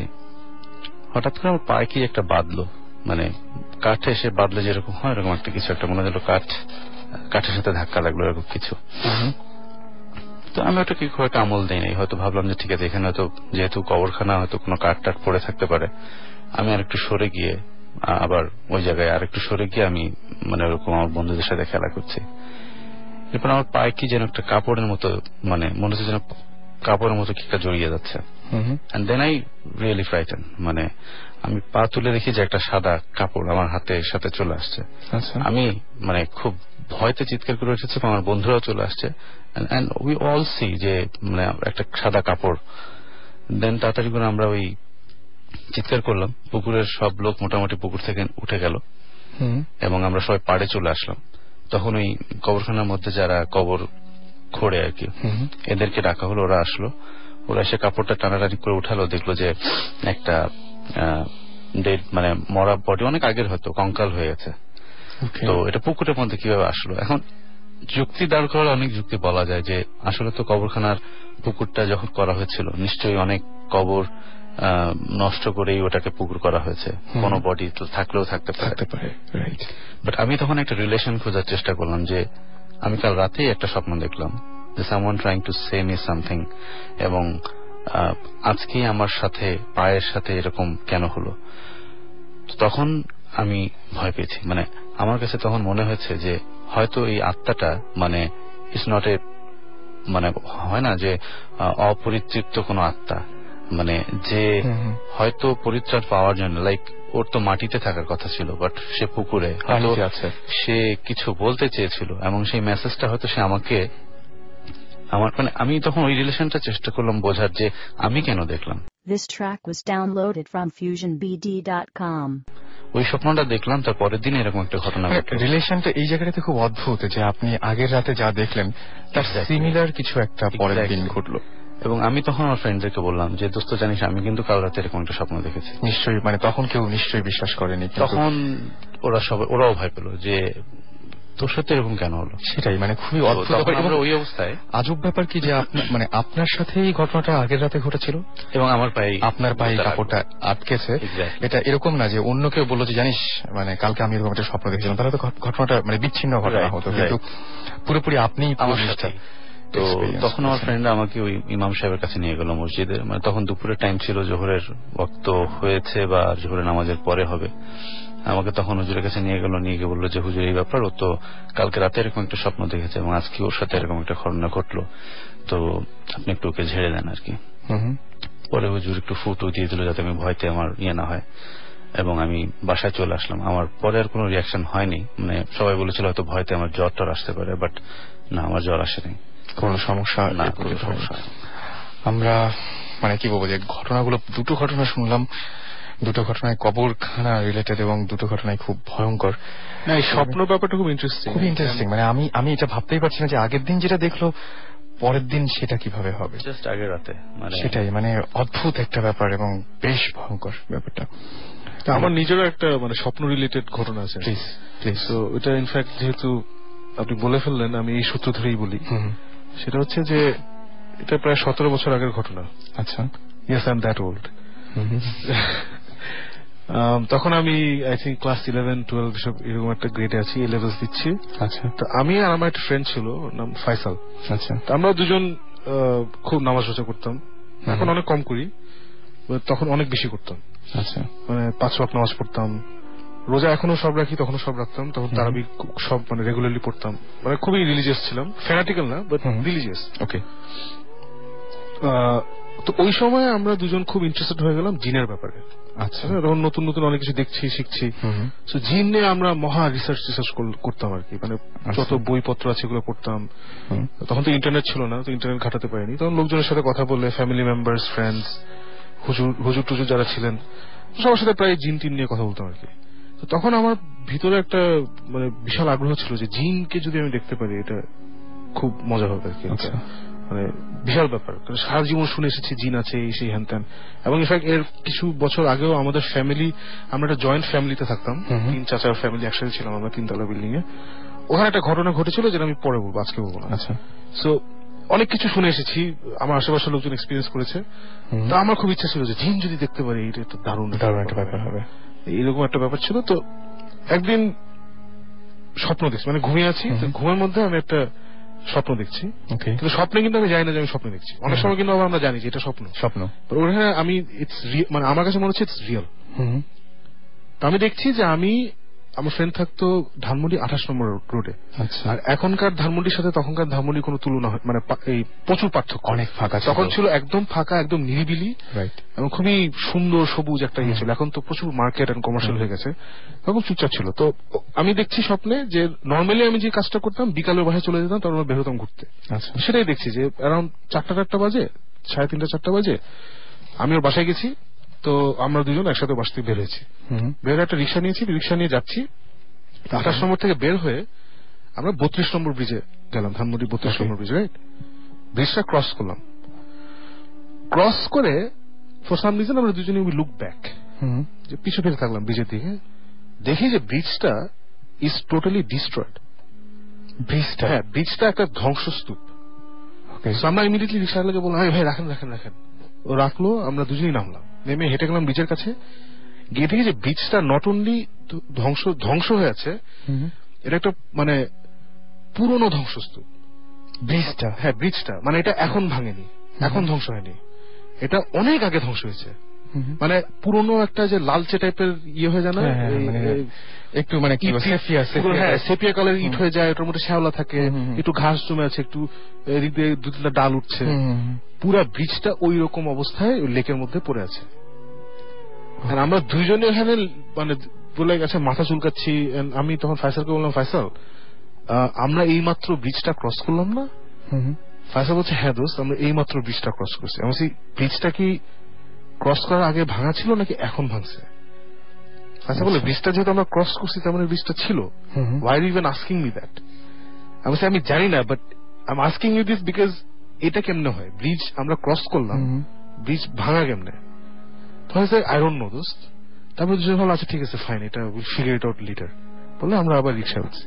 আচ্ছা, রিক্সাটা রওনা দিছি রিক্সা দিয়ে। তো রিক্সা দিয়ে যাচ্ছি, মজার ব্যাপার হচ্ছে স্বপ্নে আমি দেখছি আমরা উইমেন্স কমপ্লেক্সের দিকে যাচ্ছি, রাইট? সো 32 নম্বর থেকে যদি উইমেন্স কমপ্লেক্সে কেউ যেতে চায়, ব্রিজ থেকে নেমে বাম দিকে যেতে হবে, রাইট? রাইট, একদম। আমরা দেখছি, স্বপ্নে দেখছি যে ব্রিজ থেকে নেমে আমরা ডান দিকে যাচ্ছি, কিন্তু ডান দিকটাই হচ্ছে উইমেন্স কমপ্লেক্সের রাস্তা। আচ্ছা, everything was a mirror image. বুঝতে পারছি। জাস্ট ওখানে উপর একটা আয়না ধরলে আয়নায় যে ছবিটা আসবে তখন সবকিছু ওই এলাকাটার আমরা ওই ইমেজের মতো একটা জায়গায়, মানে ডান দিক দিয়ে যাচ্ছি আর আমরা জানি আমরা উইমেন্স কমপ্লেক্সেই যাচ্ছি, কিন্তু আসলে কিন্তু উইমেন্স কমপ্লেক্স বাম দিকে। ওকে, জাস্ট মিরর ইমেজ। সাম দিকে যাচ্ছি তো যেতে যেতে যেতে তো আমরা তখন ডিসকাস করছি এটা কি হলো ফয়সাল, আমরা কি চোখে ভুল দেখছি নাকি, নিশ্চয়ই ভুল দেখছি, এইসব সব ডিসকাস করছি। যেতে যেতে দেখি উইমেন্স কমপ্লেক্সের কাছে চলে আসছি, এবং অ্যাকচুয়ালি উইমেন্স কমপ্লেক্স তো যে রাস্তা দিয়ে যেতে হয় ওটার বাম দিকে, রাইট? রাইট, একদম। তো এখানে যেহেতু মিরর ইমেজ, উইমেন্স কমপ্লেক্স হচ্ছে আমাদের হাতের ডান দিকে। আচ্ছা, রাইট। সো আমরা দেখছি দূরে উইমেন্স কমপ্লেক্স, আমরা যাচ্ছি, রিক্সাওয়ালা আমাদের নিয়ে যাচ্ছে। তো দেখি যে সামনে অনেক সারি সারি গাড়ি রাখা, আচ্ছা, পার্ক করা, গাড়ি পার্ক করা। তো প্রত্যেকটা গাড়িতে দেয়ার ইজ ওয়ান ড্রাইভার। আচ্ছা, মানে ড্রাইভার কিনা জানি না, ড্রাইভিং সিটে একজন বসে আছে। ওকে, আমরা দূর থেকে দেখছি, দিনের বেলা তখন। আচ্ছা, বিকাল 4টা বাজে। তো ফর সাম রিজন ওদেরকে দেখে আমার আর ফয়সালের ভয়াবহ ভয় লাগা শুরু করলো। আচ্ছা, খুব নর্মাল, কিন্তু বিকাল বেলা সুন্দর রোদ, দুজনেই হঠাৎ করে ভয় লাগা শুরু করলো। এন্ড দুজনেই লা ইলাহা ইল্লাল্লাহ মুহাম্মাদুর রাসূলুল্লাহ এই দুরূদ পড়া শুরু করলাম। ফয়সালও পড়ছে, আমিও পড়ছি। আমি আবার জোরে জোরে পড়া শুরু করলাম, ও আর কি আস্তে আস্তে পড়ছিল। তো আমরা যত গাড়িগুলোর কাছে আসছি, ওরা আবার দেখে আমাদের দিকে তাকিয়ে আছে। প্রত্যেকটা গাড়িতে একটা লোক আছে। তো যত কাছে আসছি তত আমি আরো জোরে পড়ার চেষ্টা করছি, এবং আমার কষ্ট হচ্ছে জোরে পড়তে। মানে এজ ইফ গলা দিয়ে স্বর বেরোচ্ছে না, যেটা আমার জীবনে হয়নি। মানে আমার অনেক কষ্ট করে জোরে জোরে পড়ার চেষ্টা করছি। তখন আমার ফ্রেন্ড আমাকে বলে যে আস্তে পড়, ওরা মাইন্ড করতে পারে। আচ্ছা, তখন আমি বললাম যে ওরা মাইন্ড করবে কেন, ওদেরকেও আল্লাহ বানিয়েছে, আমাদেরকেও আল্লাহ বানিয়েছে, তো মাইন্ড করার তো কিছু নেই, আমি তো দুরুদি পড়তেছি বলে আমি আরো তারস্বরে পড়ার চেষ্টা করছি আর কি। সিচুয়েশনটা পুরো খুব মানে মুভির ক্লাইম্যাক্স এর মতো আর কি। আমরা গাড়িগুলোর কাছে যাচ্ছি, আমি চিৎকার করে পড়ার চেষ্টা করছি, লা ইলাহা ইল্লাল্লাহ, I have no idea why, ভয়াবহ ভয় লাগছে। হঠাৎ একটা সার্টেন টাইমে আমরা গাড়িগুলোর কাছে চলে আসছি, সবগুলো গাড়ির দরজা, প্যাসেঞ্জার ড্রাইভার সিটের দরজাটা খুলে গেল। আচ্ছা, ওরা নামবে। এটা দেখে আমার ভয় আরো বেড়ে গেল, মানে সিরিয়াসলি ভয় পাচ্ছি আমি। দরজাটা খুললো, সো নামতে হলে সব জায়গায় পাটা বের করতে হবে, সো পাটা বের হবে, তখন আমার চোখ গেছে ওদের পায়ের দিকে। বিকজ ছোটবেলা থেকে শুনে আসছি জিনদের পা নাকি উল্টা হয়। Right right. সো নামবে যখন, পাটা যখন বের হবে, ওই সময় আমার এত ভয় লাগছে, মানে ওরা বের হচ্ছে, আমার চোখ গাড়ির নিচের দিকে, যেটা আমি ওদের পা দেখবো, তখন ভয় আমার ঘুম ভেঙে গেছে। আচ্ছা, উঠে মানে লিটারেলি আসে না, সোয়েটিং, হার্টবিট বেড়ে গেছে, মানে এত ভয় আমি জীবনে কোন স্বপ্নে বা রিয়েল লাইফেও পাইনি, এত ভয় পাইছি। মানে এটা একটা মানে স্বপ্নটা অনেকটাই একদম সত্যির মতো। হ্যাঁ, আমি যতক্ষণ দেখছিলাম ইট ওয়াজ হ্যাপেনিং। ঘুম থেকে ওকে, ইট ওয়াজ এ ড্রিম। ঘটনা এখানে শেষ না, আমার তাই মনে হচ্ছিল যে ঘটনা এখানে শেষ না। রিয়েল মজাটা হলো, আমি এর কয়েকদিন পরে সিলেট গেলাম। সিলেটে আমার দাদি বাড়ি হচ্ছে হবিগঞ্জ, আর নানি বাড়ি সিলেট। আমার নানু সিলেটে থাকেন। তো সিলেটে আবার ওই একটা ফেমাস পীর ছিলেন, সিলেট শহরে থাকতেন। ওনাকে সবাই পীর নানা ডাকতো। আচ্ছা, পীর নানা, সবাই মানে বড় বাচ্চা সবাই ওনাকে পীর নানা ডাকে আর কি। আচ্ছা, so he was a really cool person, মানে হি ওয়াজ এ ভেরি নাইস পার্সন। পুরো পাপা স্মার্ফ টাইপের চেহারা আর কি, যে সুন্দর দাড়ি, মোটা চশমা, খুব জলি, এবং মিকি মাউসের টি শার্ট পরে ঘুরে বেড়ায়। মানে ওইরকম না যে পীর শুনলে আমরা শুনি না যে হাতে তসবি, আগরবাতি জ্বলতেছে, এরকম টাইপের, মুরিদ বসে আছে সামনে, একদমই এরকম না। আচ্ছা, বুঝছো? এবং ওনার কাছে যারা যায় প্রথমেই উনি বলে আমার কাছে কেন আসছো, ওটা হচ্ছে first question. Okay, not that বসো বাবা, ওগুলো কিছু না, হি ওয়াজ জোশ। সো ওনার সাথে আমার নানি বাড়ির ফ্যামিলির অনেক পুরোনো দিনের সম্পর্ক। আচ্ছা, এবং সিলেটে তো সবাই সবাইকে চিনে, সবাই রিলেশনশিপ, তো ওরা চিনে। তো আমরা যখন সিলেট যেতাম মাঝে মধ্যে আমরা ওনার সাথে গিয়ে দেখা করতাম। আমার আম্মা আবার এগুলো খুব বিশ্বাস করে, তো আম্মাও গিয়ে খুব এই মুখ দোয়া পড়ে দেন, এগুলো করতে হবে। আর ওই ভদ্রলোকের একটা, ওনার বয়স তখন ছিল অ্যাটলিস্ট 70-75, কিন্তু ওনার মতো এত শার্প মেমোরি আমি কারো দেখিনি। মানে তোমার সাথে যদি একদিন পরিচয় হয়, মানে উনি সারা জীবন তোমাকে মনে রাখবে, তুমি যখন যাবো তোমাকে চিনবে। আচ্ছা, মানে অনেক অনেক। হ্যাঁ, এবং নট অনলি তোমাকে চিনবে, তুমি যদি তোমার ফ্যামিলির সম্বন্ধে কিছু বলে রাখো যে আমার বাবা হচ্ছে অমুক, আমার চাচা ছিলেন অমুক, ওগুলো আবার বলবে তুমি তো অমুকের ছেলে। এই আচ্ছা, এটা ব্যাপার খুবই অস্বাভাবিক। আমি গেলাম আমার আম্মার সাথে, আম্মা গিয়ে অ্যাজ ইউজুয়াল দোয়া দুরুদ ধ্যান ত্যান এসব করছে। তা আমি তখন তো জিন দেখবো এগুলো আমার, আর পীরের বাসায় গেছি। তার মাঝে পীর না আমার কিন্তু একটা ইয়ে আছে, বলে কি, আমি খুব জিন দেখতে চাই, আপনি নাকি এসব খুব রেগুলারলি করেন, জিন টিন নামান, পুরো ফাইজলামি মোটে। তখন আমার একটা কথা বললো যেটা শুনে আমার বেশ মানে পুরা মানে কেমন জানি লাগলো আর কি। বললো যে তুমি তো দেখছো। ও মাই গড, তুমি তো দেখছো মানে তুমি তো দেখছো, তো যা দেখছো ওইটাই। মানে এটা হচ্ছে যে এতক্ষণ ধরে আমরা যে ঘটনাটা শুনলাম আগে। ইয়েস। ওকে, তার মানে এটা কি আসলে স্বপ্ন ছিল, মানে কি, মানে আই ডোন্ট নো, আমি মানে খুবই অদ্ভুত একটা ব্যাপার। আমি বলি না যে আমি সব বিলিভ করতে চাই না বা করি না হ্যান ত্যান, এই জন্য মানে আই ডোন্ট রিয়েলি নো যে আমি আসলে দেখছি নাকি না, but according but he doesn't know either. আমি ওকে বলি নাই যে আমি স্বপ্ন দেখছি, আমার ফ্যামিলি কেউ জানে না এই স্বপ্নের কথা। তিনি লাস্টে বলেছেন যা দেখছো, উনি বলছেন যে তুমি তো দেখছো। তখন এটার সাথে আমি ইমিডিয়েটলি, এটা হয়েছে 1 মাস 1.5 মাস আগের ঘটনা একদম। তো মাথায় তখন ইমিডিয়েটলি খাট করে ওটা মাথায় আসছে। তা বলছি না দেখছি মানে, বল না তুমি দেখছো, যা দেখছো ওইটাই। ওকে, অনেক ইন্টারেস্টিং একটা ঘটনা। আমার কাছে মনে হয় যে আরেকটা গল্প আমরা শুনতে পারি না? আমাদের রিয়া আছেন এখানে, রিয়ার কাছ থেকে। আসলে অনেক গল্প শুনে অনেক কিছু এরকম মনে হচ্ছে যেগুলো অনেক সময় শুনেছি। কিছু ছিন্ন বলি, সুমনের থেকে কবরস্থানের কিছু গল্প শুনলাম, সাকিবের থেকে জিনের কিছু গল্প শুনলাম। কনসেপ্টটা আসলে ডিফারেন্ট, কখনো জিন মনে হয়, কখনো ভূত মনে হয়, কখনো আত্মা মনে হয়, কোনটা কিসের ঘটনা জানি না। কিছু ছোটখাটো করি। রংপুরে আমার নানা বাড়ি, বাট রংপুরে আমার এক ফুপুও থাকেন এবং রংপুর মেইন শহরের কথা। সাকিবদেরকে সাজেস্ট করেছি এই জায়গাটাতে যাওয়ার জন্য। রংপুরের কাছাকাছি একটা জায়গা আছে, নাম তাজহাট, এবং তাজহাটে একটা রাজবাড়ি ছিল। তো আমার যেহেতু রংপুরে যাওয়া হয়, আত্মীয় স্বজন অনেক আছেন, তো আমার তাজহাটের ওই রাজবাড়ি থেকে আবার যে ফার্নিচার বিভিন্ন কিছু ছিল একসময় অনেক পুরোনো দিনে, ওগুলো নিলাম হয়েছিল। তো আমার যে ফুপা রংপুরে থাকতেন, উনি আবার ওই রানীখাট যেটা, উনি ওটা পারচেজ করেছিলেন। তো আমার ফুপুর বাসা এখন ওই খাটটা আছে। আবার ফুপুর যে বাড়িটা, ওটা অনেক পুরোনো দিনে, ওটা আবার একটা হিন্দুদের বাড়ি ছিল, যেখানে একটা সাইডে তারা পুজো ঘর টর ছিল। এবং শোনা যায় এরকম ঘটনা যে ওই ফ্যামিলিতে দুটো বাচ্চাও ছিল, যে কোনো একটা অ্যাক্সিডেন্টের কারণে ও দুটো বাচ্চা ছোট যেহেতু ছিল, একদম হয়তো 6-7 বছর বয়সে, এরকম বাড়ি কিছু ছোট হবে, ওরা ওখানে মারা যাওয়ার কারণে বিশাল ল্যান্ড, যেহেতু বাড়িটা ঘেরাও করা বিশাল ল্যান্ডের উপরে, ওরা আর ওইটাকে শ্মশানে না পুড়িয়ে ওই বাচ্চা দুটোকে ওই বাড়ির সীমানার ভেতরে ওরা কবর দিয়ে দিয়েছিল। তো আমরা একদম ছোটবেলা থেকেই এটা প্রায় শুনতাম, এবং ফুপুরাই শুধু না, আমরা আত্মীয় স্বজনরাও প্রায় যখন যেতাম বা যারাই থাকতাম, এটা একটা প্রায় দেখতো, এবং দিনের বেলায় রাতের বেলায় প্রায় দেখতো যে দুটো বাচ্চা, সাথে আবার একজন বুড়ি মহিলা, ওরা সবসময় 3 জন, এবং যারাই দেখেছে 3 জনকে একসাথে দেখেছে। এটা ওই বাসার ভেতরে, এবং আজও এরকম ঘটনা ওখানে প্রায় হয়। প্লাস যে রানীখাটটার কথা বলছিলাম, এখনো আমার ফুপুর ঘরে ওই খাটে আছে। তো উনি প্রায় ওই শুয়ে যখন থাকতেন, ওনার বালিশের কাছে, ঠিক মাথার কাছে বালিশের উপরই ওই খুব সুন্দর একটা হাত, একটা মেয়ের হাত, এটা হয়তো রানীর হাতই বলে ওরা, যে অসম্ভব সুন্দর এবং খুব সোনার গয়না টয়না পরা, অলংকার পরা, এরকম একটা হাত, এবং জাস্ট হাতটাই, কোনো বডি বা অন্য কোনো ইমেজ দেখা যায় না। এবং এমন অবস্থাতেই দেখা যায় যখন তারা শুয়ে আছে, এবং বালিশের ঠিক মাথার কাছে বালিশের উপরে হাতটা রাখা। তো এটা একটা স্টোরি। আর জিনের ব্যাপারে সাকিব যেহেতু বলছিল, আমার নিজের একটা এক্সপিরিয়েন্সের কথা এখন বলি। 4-5 বছর আগে বাংলাদেশে এসেছি, তার আগে ফ্যামিলিগত রিজনে আমি পাকিস্তানে ছিলাম। তো ওখানে প্রায় 4.5 বছর 5 বছর মতো ছিলাম আমি। মাঝখানে একটা ঘটনা, এবং ঠিক আসার আগে হয়তো 2005, আর্লি 2005 বা লেট 2004 এর ঘটনা বলছি।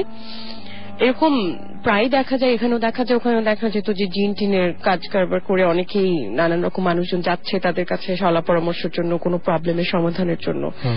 তো আমি এরকম ভালো দেখেছি, জেনুইনও দেখেছি, আবার ফেকও অনেক দেখেছি। তো মাথায় সবসময় আগে ফেকটা দিয়ে চিন্তা করতাম যে না, আগে দেখি কোথায় ফাঁকফোকর আছে, কি ব্যাপার।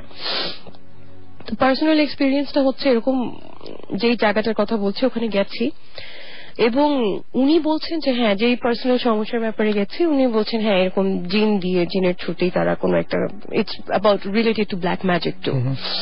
তো ওরা নামাবে। যে রুমটাতে ফার্স্টে নিয়ে গেল, মানে রুমটাতে আমি আবার তখন লাইট জ্বালানো, এবং রুমটা একটা রুমের ভেতর দিয়ে তারপর ওই রুমটাতে যেতে হয়। ওই রুমের ভেতরে কোনো ফার্নিচার নাই, ইটস একটা প্যাসেজ টাইপের একটা রুম। তো আমরা 3 জন ছিলাম একসাথে, 3 জনকে পাশাপাশি দাঁড় করিয়েছে, আমি মাঝখানে দাঁড়ানো। এবং ওনার সিস্টেমটা হলো এরকম যে উনি 3টা ছোট ছোট স্লিপের মতন কাগজের মধ্যে 3 জনের আলাদা আলাদা নাম লিখে সেটাকে ফোল্ড করলো, করে যার নাম যে কাগজে লেখা তার মুখে ওটা টাচ করিয়ে একটা কাপের মধ্যে সে 3টা কাগজ একসাথে রাখলো। রেখে হি বার্নড ইট। বার্ন করে, তো আমি এই কাজ কারবার গুলো সে যখন করছে, আমি যেহেতু মেন্টালি অ্যাকসেপ্ট করে গেছি যে কিছু একটা এখানে হয়তো বা ফাঁকফোকর আছে।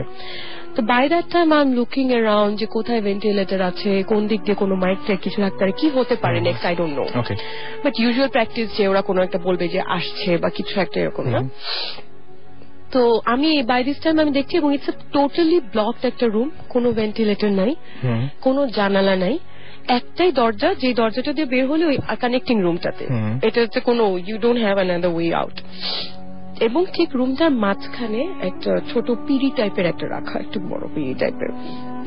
তো সমস্যা যেহেতু আমার এবং আমার সাথে যারা গেছেন তাদের বিশ্বাস যে এখানে কিছু একটা হবে, আমি গেছি তাদের সাথে, ওখানে তাদেরকে কোম্পানি দেওয়ার, ঠিক আছে। তো ওখানে জ্বালিয়ে টালিয়ে ওই স্লিপটা জ্বালানোর পরে আমাকে ওখানে বসালো, বসে আমাকে বললো যে তুমি যে ওড়নাটা পরে আছো, ওড়নাটাকে জাস্ট ভাঁজ করে সামনে, মানে ওড়না গায়ে আছে বাট একটু স্প্রেড করে সামনে হাতের উপর রাখা, করে লাইটটা অফ করে দিয়ে তারা জাস্ট ওই রুমটার যে ডোর স্টেপ, এক্স্যাক্টলি ওই ডোর স্টেপেই তারা গিয়ে বসে আছে। এবং এই রুমের লাইট বন্ধ, বাট পাশের রুমে কিন্তু টিউব লাইট জ্বলছে। এবং আমি ওই লাইটের কিছুটা হলো আলো, এবং রুমটা, এই রুমে যে রুমে আমি বসে আছি ওই রুমটা খুব বড় বড় না, একটা মোটামুটি আলো আধারির। এন্ড আই নো যে এরা বের হয়ে গেছে এবং ওরা বাইরে বসে আছে, আমি ওদের শ্যাডো দেখতে পাচ্ছি। তো জাস্ট বাইরে থেকে আমাকে বললো যে তুমি স্থির থেকো, কোনো রকম ভয় পেও। এখন ঘরটার মধ্যে একদম পুরোপুরি জাস্ট রুমটা আমি আপনাকে বলি হয়তো 4 ফিট বাই 8 ফিট টাইপের একটা রুম। এবং আমি লম্বালম্বি ভাবে দাঁড়িয়ে বসে আছি ঠিক মাঝখানে, এবং দরজাটা হচ্ছে আমার সামনে ডান দিকে, এবং ঘরের মধ্যে কোনো আলো নেই। ঘরে ওই পাশের রুমে আলো জ্বলছে, এবং ওই রুমের আলো কিছুটা হলে আসছে। তো I feel all on a sudden যে আমার মাথার উপরে সামনের দিক থেকে নিয়ে পেছন দিকে প্রচন্ড, মানে সিভিয়ার ঝড়ের বেগে একটা বাতাস, অনেক জোরে একটা বাতাস ওদিক থেকে শুরু হলো, এটাও বুঝলাম, আমার মাথার উপর দিয়ে ক্রস হয়ে আমার পিছন দিকের দেয়াল দিয়ে বেরোয় গেল বা কিছু একটা বাতাস। হ্যাঁ, বাতাস, এবং প্রচন্ড জোরে একটা, এবং just it's a matter of 3-4 seconds baby, that's all. এবং ঠিক যখন আমার মাথার ওপর দিয়ে পাস করছে, আই রিয়েলাইজ যে আমার ওড়না যেহেতু সামনে বিছানো, কিছু একটা পড়েছে।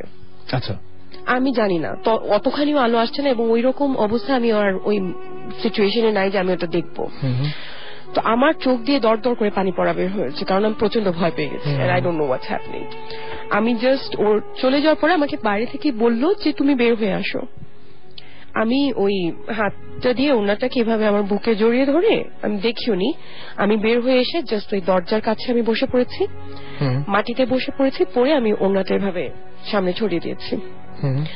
তো তখন আমি যেটা দেখলাম যে মানে ধুলো বালির সাথে কিছু এরকম স্কেলেটন, কিছু অনেক পুরনো বোনস, এবং সাথে আরো হ্যাঁ, এবং ইউজুয়ালি আমাদের কনসেপ্ট যেটা ব্ল্যাক ম্যাজিকে যেটা করা হয়, যে একটা পুতুলের মতন আকার ছিল, এবং ওটার পেছনে রিলিজিয়াসটা আমি হার্ম করতে হয় না। তারপর আমি বলি যে সূরা রহমানের একটা লাইন যেটা, ওটাকে উল্টো করে লেখা ছিল, এবং ওটার মধ্যে আমার নাম লেখা ছিল ফিগারটার মধ্যে, এবং ওপরে লেখা ছিল 3 বার মুসিবত, বুকের জায়গাটাতে 3 বার মুসিবত লেখা। এবং ওটা একটা বাজে নোংরা কাপড় দিয়ে, পুরো জিনিসটা মাটিগুলো বাদ দিয়ে, পুরো হাড্ডি, তারপরে আঁকা ছবিটা, কাগজের টুকরোটা, সবকিছু একটা নোংরা কাপড়ের মধ্যে বাঁধা ছিল।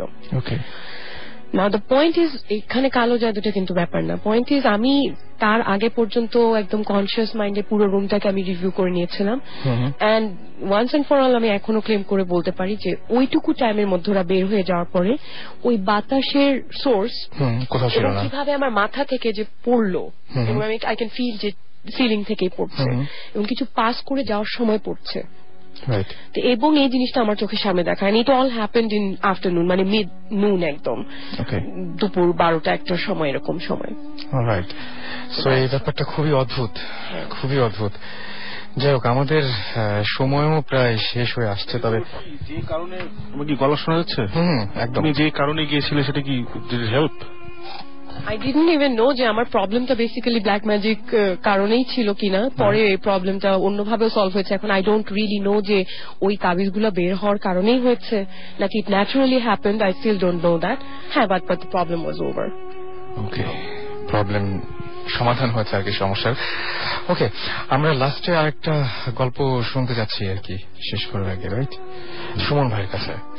ওকে রাসেল, এটা অবশ্য আমার একেবারে নিজের সাথে সম্পৃক্ত না, বাট ইটস এ কি বলে, মানে আমার দেখা বা শোনা এরকম একটা কিছু। সেটা হচ্ছে যে ওই আমাদের পাড়াতে একটা পুকুর ছিল।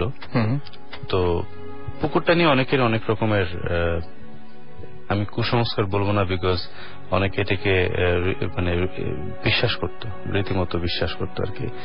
যেটা হচ্ছে যে ওই পুকুরে প্রায় মানে গোসল করতে গেলে হঠাৎ হঠাৎ করে কেউ কেউ নিখোঁজ হয়ে যেত। আচ্ছা।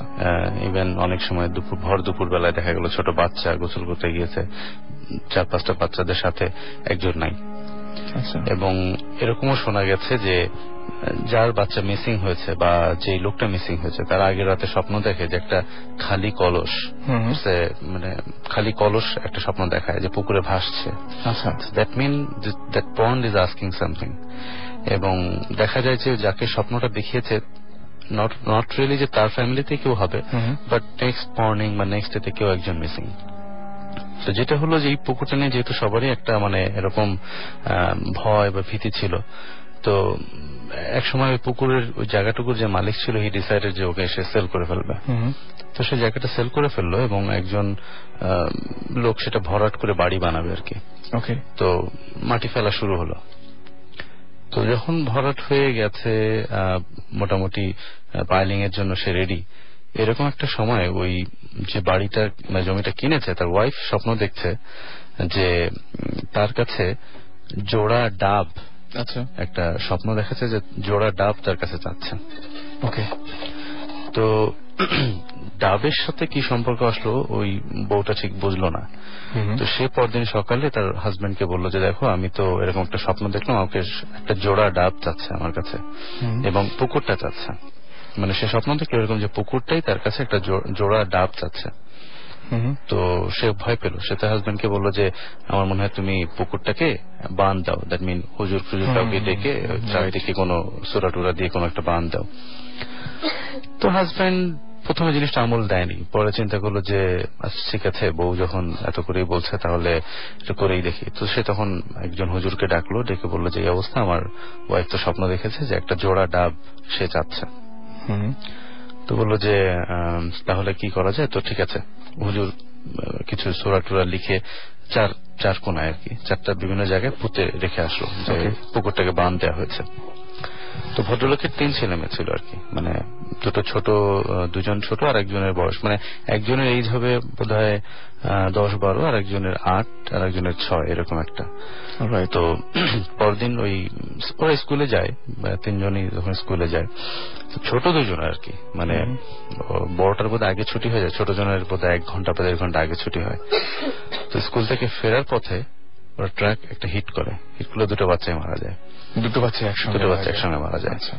এবং ওর বাচ্চাদেরকে আনতে একটা রিক্সাওয়ালা ফিক্স করা ছিল, রিক্সাওয়ালা আনতে যায়, রিক্সাওয়ালা ইনজিউর্ড হলো সিরিয়াসলি, বাট সে মারা যায়নি, শুধু বাচ্চা 2টোই মারা গেল। ওকে। তো কিছুক্ষণের মধ্যে পাড়ায় খবর ছড়ায় পড়লো, তারপর তো আমরা সব দৌড়াদৌড়ি মানে জিনিসটা দেখার জন্য গেলাম, দেখলাম যে হ্যাঁ বাচ্চা 2টো একদম শেষ, মানে একজনের তো মাথার উপর দিয়ে গেছে, মানে মাথার ঘিলু বেরিয়ে গেছে একটা বাচ্চার, আর একটা বাচ্চার হাত মানে পেটের উপর দিয়ে গেছে, ওর একটা হাতের পোর্শনটা চলে গেছে একদিকে বডির, মানে পেটের মাঝখান থেকে গেলে যেটা হয়। তো এটা কি মানে না, খুবই অদ্ভুত ব্যাপার যে এটা একটা মানে সারা সবসময়ের জন্য আমার মনে একটা প্রশ্ন জাগে যে এই স্বপ্নটার সাথে বা ওই পুকুরটা আসলে পুকুরটা কি এক্স্যাক্টলি, আমি এটাই কোশ্চেন করতেছিলাম যে পুকুরটা অনেক পুরানো পুকুর, কিন্তু মানে সবাই বলে যে এটা সেই ব্রিটিশ আমল থেকেই পুকুরটা ছিল, বেশ পুরানো পুকুর, এবং পাড়ার অনেকে ওই পুকুরের পানি কি বলে মানে ফুটায় খাওয়ার জন্য নিয়ে যেত, বিকজ ইটস ভেরি মানে বিগ পন্ড, দিঘি টাইপের কি বলা যায়। একদম। সুতরাং মানে মনে হচ্ছে যে একটা পুকুরের পক্ষে মানে এরকম ঘটনা ঘটা, তার মানে আমার কাছে প্রশ্নটা প্রথমেই আপনার গল্পটা শুনে প্রথম যেটা মনে হয়েছিল, তাহলে পুকুরটা কি? This track was downloaded from FusionBD.com. এখন অনেকে বলে যে পুকুরটা হতে পারে রিয়েলি পন্ড, বাট পুকুরের মধ্যে হয়তো কারো আত্মা ছিল, বা হয়তো পুকুরে কাউকে ডুবায় মারা হয়েছিল, বা কোনো কাউকে মেরে ফেলে ওখানে ফেলে রাখা হয়েছিল। ইট কুড বি মানে কোনো আত্মা। কিন্তু এটা নিশ্চয়ই ওই জায়গায় সবাই জানে, এবং এই ঘটনাটা মানে নিশ্চয়ই আপনার এলাকার সবাই। হ্যাঁ, আচ্ছা, যে ভদ্রলোক জমিটা কিনেছিল সে অবশ্য আমাদের এলাকার না, উনি বাইরের ছিল, বাট তারপরে কি আর ওইখানে ছিলেন বা এরকম? না, উনি তখন ওই জায়গাটা, ইনফ্যাক্ট ওই জায়গাটা বহু বছর পরিত্যক্ত অবস্থা ছিল। ইভেন আমার মনে হয় যে রিসেন্টলি তাও একজনে না, অনেকে ওটাকে প্লট আকারে, মানে it's a very big area, so like 4-5 plot ওখানে করে এখন লোকজন বাস করে। বাট আমি যেটা বলছি তখন আমি ক্লাস 7-7 পড়ি আর কি, অনেক আগে ঘটনা। জিনিসটা হচ্ছে যে একটা মিডিয়াম দেখলাম সবকিছুতে হচ্ছে ড্রিমস, স্বপ্ন সবসময়। এবং আমি দেখছি যে SMS এর মধ্যেও অনেকে বলছেন, মিজান যেরকম আমাদের বলেছেন যে তিনি একটা বাসায় থাকেন, যে বাসাতে অনেক অদ্ভুত ঘটনা ঘটে, সেটা পুরনো বাড়ি এবং হিন্দুদের বাড়ি, সেই বাড়িটা থেকে অনেক অনেক অনেক এরকম টাইপের ঘটনা ঘটে। শুনছেন সবসময় রেডিও ফুর্তি, সাথে আছি রাসেল, আর চলছে ভূত FM হন্টেড বাই এয়ারটেল। আপনি চাইলেই আপনার এয়ারটেল নাম্বার থেকে আমাকে SMS করতে পারেন, অথবা অন্য যে কোনো নাম্বার থেকে আমাকে SMS করতে পারেন। SMS করার নিয়মটি হচ্ছে শাউট লিখে স্পেস দিয়ে আপনার নাম লিখে স্পেস দিয়ে আপনার মেসেজ লিখে পাঠিয়ে দিন 9840 নাম্বারে। এতক্ষণ বেশ কিছু ঘটনা শুনছিলাম এবং অনেকগুলো ঘটনা শুনলাম। চলুন একটা ছোট্ট ব্রেক দিই, তারপরে আবারও ঘটনায় ফিরে যাব।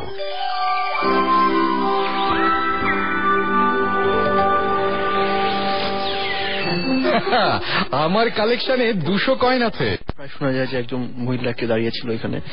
আমার এক্সপিরিয়েন্সে ছিল উত্তরে যাওয়ার সময় একবার। আচ্ছা, মানে এটা ঠিক রেড লেনের আগে। দুটো ঘটনা আছে এটার মধ্যে। তো আমরা ওই জায়গাটা হচ্ছে একটু ব্যারেন, অনেক কিছু নাই, এক স্ট্রেট রোড। সো আমরা স্পিডে যাচ্ছিলাম, আমি আমার একটা ফ্রেন্ড। সো হেঁটে যাচ্ছি, মানে গাড়ি চালিয়ে যাচ্ছি রাত্রেবেলা। সো চালিয়ে যাচ্ছি, যাওয়ার সময় দেখি একটা মহিলা সাদা শাড়ি পরে একদম পাশ হেঁটে যাচ্ছে, একদম আই কন্ট্যাক্ট। আচ্ছা, আপনার চোখের দিকে? আমার ফ্রেন্ডের চোখের দিকে। আই থিঙ্ক শি বলছে যে I think she needs a ride. আমি বলছি আমি কারোর জন্য থামবো না, চিনা যাই না, সো ঠিক আছে। তারপরেও চিনো ইফ শি নিডস হেল্প, কারণ কোনো গাড়ি নেই, শি ডাজন্ট, মানে দেখে মনে হচ্ছিল না যে সে কোনো গরিব এরকম কিছু না, মানে একদম বেশ পশ টাইপের। পার্ক করলাম, 5 ফিটও হবে না তার সামনে, যে 5-6 ফিট এরকম, মানে ইয়েতে। তো তাকে দেখে নাই। সেই রাতে আমরা ফিরত আসছি, তখন বাজে রাত 2টা। সো ফিরত আসছি, আই ওয়াজ ড্রাইভিং অ্যারাউন্ড 60-70 এরকম, উত্তরা রোডে, তখন খালি একদম রাস্তা। আসছে, চলে আসছি, হঠাৎ করে একটা, জানি না if is the same lady, কারণ আমি তাকে ঠিকভাবে দেখতে পাইনি। একটা মহিলা মানে ঠিক 2 হাত ক্রস করে রাস্তার ঠিক 3rd লেনের মধ্যখান দিয়ে হেঁটে যাচ্ছে, তার পুরো ছেঁড়া কাপড়, ময়লা একদম। সো আমি যাচ্ছিলাম, আর পাশে একটা গাড়ি। আচ্ছা, আমি কোন রকমে তাকে অ্যাভয়েড করতে চাই, যে আমি থ্যাংক গড যে আমি মানে অ্যাক্সিডেন্ট কি হবে, মানে আমি যদি রাশ একটু ইয়ে করতাম তাহলে আমার গাড়ি উল্টাতো, আর I would have hit the car. কিন্তু আমি জাস্ট কেন জানি না, আমার রিফ্লেক্সেস ভালো, আমি জাস্ট মুভড অ্যাওয়ে, জাস্ট একটু সোয়ার্ভ করে চলে গেলাম। আমার যাওয়ার সময় আমি দেখলাম তাকে ঠিক আমার প্রথম উইন্ডো, পাশের উইন্ডো, ঠিক সেকেন্ড উইন্ডো থেকে নাই, মানে ইট ভ্যানিশড। তার মানে আপনি সামনে দেখেছেন এবং আমার ঠিক অত দ্রুত পাস করে যাওয়ার সময় পাশে নাই। আমার সাইড ভিউ মিররে দেখলাম, আমার ফ্রেন্ড গুলো মানে পাশে যে বলেছিল, মানে এবং আমি এই জায়গাতে একটা কথা অ্যাড করতে চাই। আমার একটা ফ্রেন্ড আছে, এই সব গল্পগুলো মিলে যাচ্ছে। সে কাস্টমার কেয়ারে চাকরি করে, তো কাস্টমার কেয়ারে চাকরি করার কারণে হয়তো দেখা যায় যে মানে প্রথমে যখন সে চাকরিটা নিয়েছিল তখন কল সেন্টারে ছিল আর কি। তো অনেক রাত হতো ফিরতে, এবং রাতের বেলায় উত্তরার ওই রাস্তা দিয়ে ফিরতো। এবং ঠিক একটা দিন এরকম একটা ঘটনা ঘটে, হঠাৎ করে প্রচন্ড শব্দে গাড়িটা থেমে যায়। থেমে যাওয়ার পরে ও জাস্ট ঘুমাচ্ছিল পিছনে, ড্রাইভার জাস্ট বলল যে কি ব্যাপার, কি থামালেন কেন এভাবে? তো বলে কি স্যার এখানে কিছু দেখেননি আপনি? তো এটা তো মাঝে মাঝে ঘটে। ও যেটা বলেছিল যে ওই সময়ে ওই রাস্তা দিয়ে মোটামুটি মানে প্রায় এটা হয় নাকি ওই ড্রাইভারের, এবং অনেকেই দেখেছে একটা মহিলা ক্রস করে। মানে জায়গাটা উত্তরার ওই রাস্তার এই কি বলবো যে এয়ারপোর্টের কাছাকাছি একটা জায়গায়। এবং এই জায়গাটা না আমি পরে একদিন আমি আর একটা ড্রাইভার একদিন ট্যাক্সিতে করে ফিরছি, সে সময় ট্যাক্সি ড্রাইভারকে আমি জিজ্ঞেস করেছিলাম, সে বলছে যে হ্যাঁ স্যার এখানে এরকম ঘটনা আছে, একটা মহিলা আমিও দেখেছি যেরকম রাস্তা পার হয়। আমারটা পার হচ্ছিল না, সবচেয়ে ভয় লাগছিল যে মাঝখানে হাঁটছিল। বুঝতে পারছি। আরেকটা আমার ভাইয়ের সাথে হলো, মানে সে অলমোস্ট মানে died in an accident. Khulna থেকে আসার সময় একই চালিয়ে আসছে গাড়ি, আস্তে আস্তে হঠাৎ দেখে যে দূর থেকে একটা মহিলা ঠিক রাস্তার মাঝখানে হাইওয়েতে দাঁড়ানো, সে নড়ছে না। So driver was going pretty fast, so করতে যে সে আমার ভাই পিছের সিটে বসা, সো তাকে দেখছে সামনে মধ্যখানে কে যেটা। সো আস্তে আস্তে আস্তে আস্তে ড্রাইভার না পেরে মানে অ্যাভয়েড করার জন্য পুরো গাড়িটা ঘুরাই দিল। স্পিডে ঘুরাতে গাড়িটা পুরো উল্টে যায় কয়েকবার। সো এর মধ্যে যতক্ষণ এই ঘুরছে মহিলাটার সাথে আমার ভাইয়ের পুরো একদম আই কন্ট্যাক্ট হয়। সো যত গাড়িটা পাস করছে তার পাশ দিয়ে পুরো মহিলাটা তার সাথে পুরো আই কন্ট্যাক্টে দেখছে ওই জিনিসটা, পুরো জিনিসটা দেখে as soon as কয়েকবার রোল করার পরে সবাই তো ছড়াইছে রাস্তার মাঝখানে। তখন thank God there were no cars, other cars. আমাদের নতুন একজন আছেন, তাকে তো আমরা একটু পরেই তার কাছে আমরা ফিরে আসতে চাই। তবে তার আগে আমি জানতে চাই যে আপনার নিশ্চয়ই কোনো গল্প টল্প আছে, সেটাকে আমরা এখন শুনবো না একটা ব্রেক দিয়ে তারপর শুনবো? আমরা শুনতে চাই। রেজওয়ানের সাথে আমি অ্যাকচুয়ালি চিনি আমার কলিগ হিসেবে ফর 2 বছর, রাইট? কিন্তু we have never talked about this. কিন্তু সেদিন ও চাকরি ছাড়ার পরের দিন এসে মানে ফার্স্ট দিন আমার কথা হলো, and he has all this experiences. আমাকে একটা এক্সপিরিয়েন্স বলছিল তুমি, তোমার ওই যে জানলার বাড়িয়ে তোমার নানার সাথে যে দাঁড়িয়ে। ও আচ্ছা, আই থট আমি এটা পরে বলবো, ঠিক আছে। না ওটা বলো, তোমার ইউ স্টার্ট ইউর। ওকে, ওইটা যেটা হয়েছে আমাদের উত্তরায় আশকোড়া নামে একটা জায়গা আছে। সো ওইখানে উই হ্যাভ 5 বিঘার মতো একটা বাগান বাড়ির মতন। তো ওইটা অনেকদিন বেশ অনেক আগে কিনা জমি পড়েছিল, আমরা কখনো ইউটিলাইজ করিনি। তো আমার নানু মারা যাওয়ার মাস 6 আগে উনি হঠাৎ করে ডিসাইড করলেন যে উনি এখানে গিয়ে থাকতে চান। ওখানে বেশ বিশাল বড় বড় জাম গাছ আছে, কেউ থাকে না ওইখানে। সো আমরা খুব তাড়াতাড়ি ওনার জন্য একটা 3 রুমের একটা কটেজের মতো বানালাম। উনি এইটার প্রায় 4-5 মাস পরে উনি মারা যান। তো আমরা ওনাকে এখানে কবর দিই। কবর দেওয়ার আমার নানা খুব একা হয়ে যায়, তো হি ডিসাইডস যে উনি আর চাকরি করবেন না, উনি ওখানে থাকবেন। তো আমারও খুব ভালো লাগতো, খোলা জায়গা, সামনে বর্ষাকালে তুরাগ নদীর পানি এসে পড়ে খাল হয়ে যেত। আমি তখন ক্লাস 7-8 পড়ি। তো আমিও এখানে থাকা শুরু করলাম, এন্ড লোকজনের কাছে শুনতাম, তখন এলাকাটা পুরাই গ্রাম ছিল। লোকজন বলতো যে আপনাদের এখানে একটা যে বড় গাব গাছ আছে, জিন থাকে। আমি অলওয়েজ হাসতাম যে বলছে এটা কিভাবে হতো, একটা গাছের মধ্যে জিন থাকে। এবং তারা আমার নানাকে দেখতাম প্রায় এসে বলতো যে আপনি গাছটা কেটে ফেলেন, এটা রাখেন না। তা আমি একদিন জিজ্ঞেস করলাম যে আপনারা কি জিন দেখছেন গাছের থেকে? তারা বলছে হ্যাঁ আমরা দেখছি, রাত্রেবেলা গাছ থেকে একটা লোক এবং একটা মহিলা নেমে আসে। লোক এবং মহিলা, এবং তারা গ্রামের রাস্তায় হেঁটে যায়। এবং তারা কয়েকবার ধরার চেষ্টা করছে, এবং যারা যখন কাছে গেছে ইদার দে ভ্যানিশেস, তারা গায়েব হয়ে যায় একদম, অথবা দে টেকস আমাদের ফর্ম এন্ড ধরতে পারে না লোকজন। I never believe. My first experience ওয়াজ, আমার নানাকে আমি কয়েকবার জিজ্ঞেস করছি, উনি কিছু বলে নাই। মাই ফার্স্ট এক্সপিরিয়েন্স ওয়াজ, আমার নানা একদিন এশার নামাজের পরে বসে কোরআন শরীফ পড়তেছেন, বাসা থেকে কবরটা দেখা যায়। তো হঠাৎ করে আমাকে ডাকতে বললেন এদিকে আসো।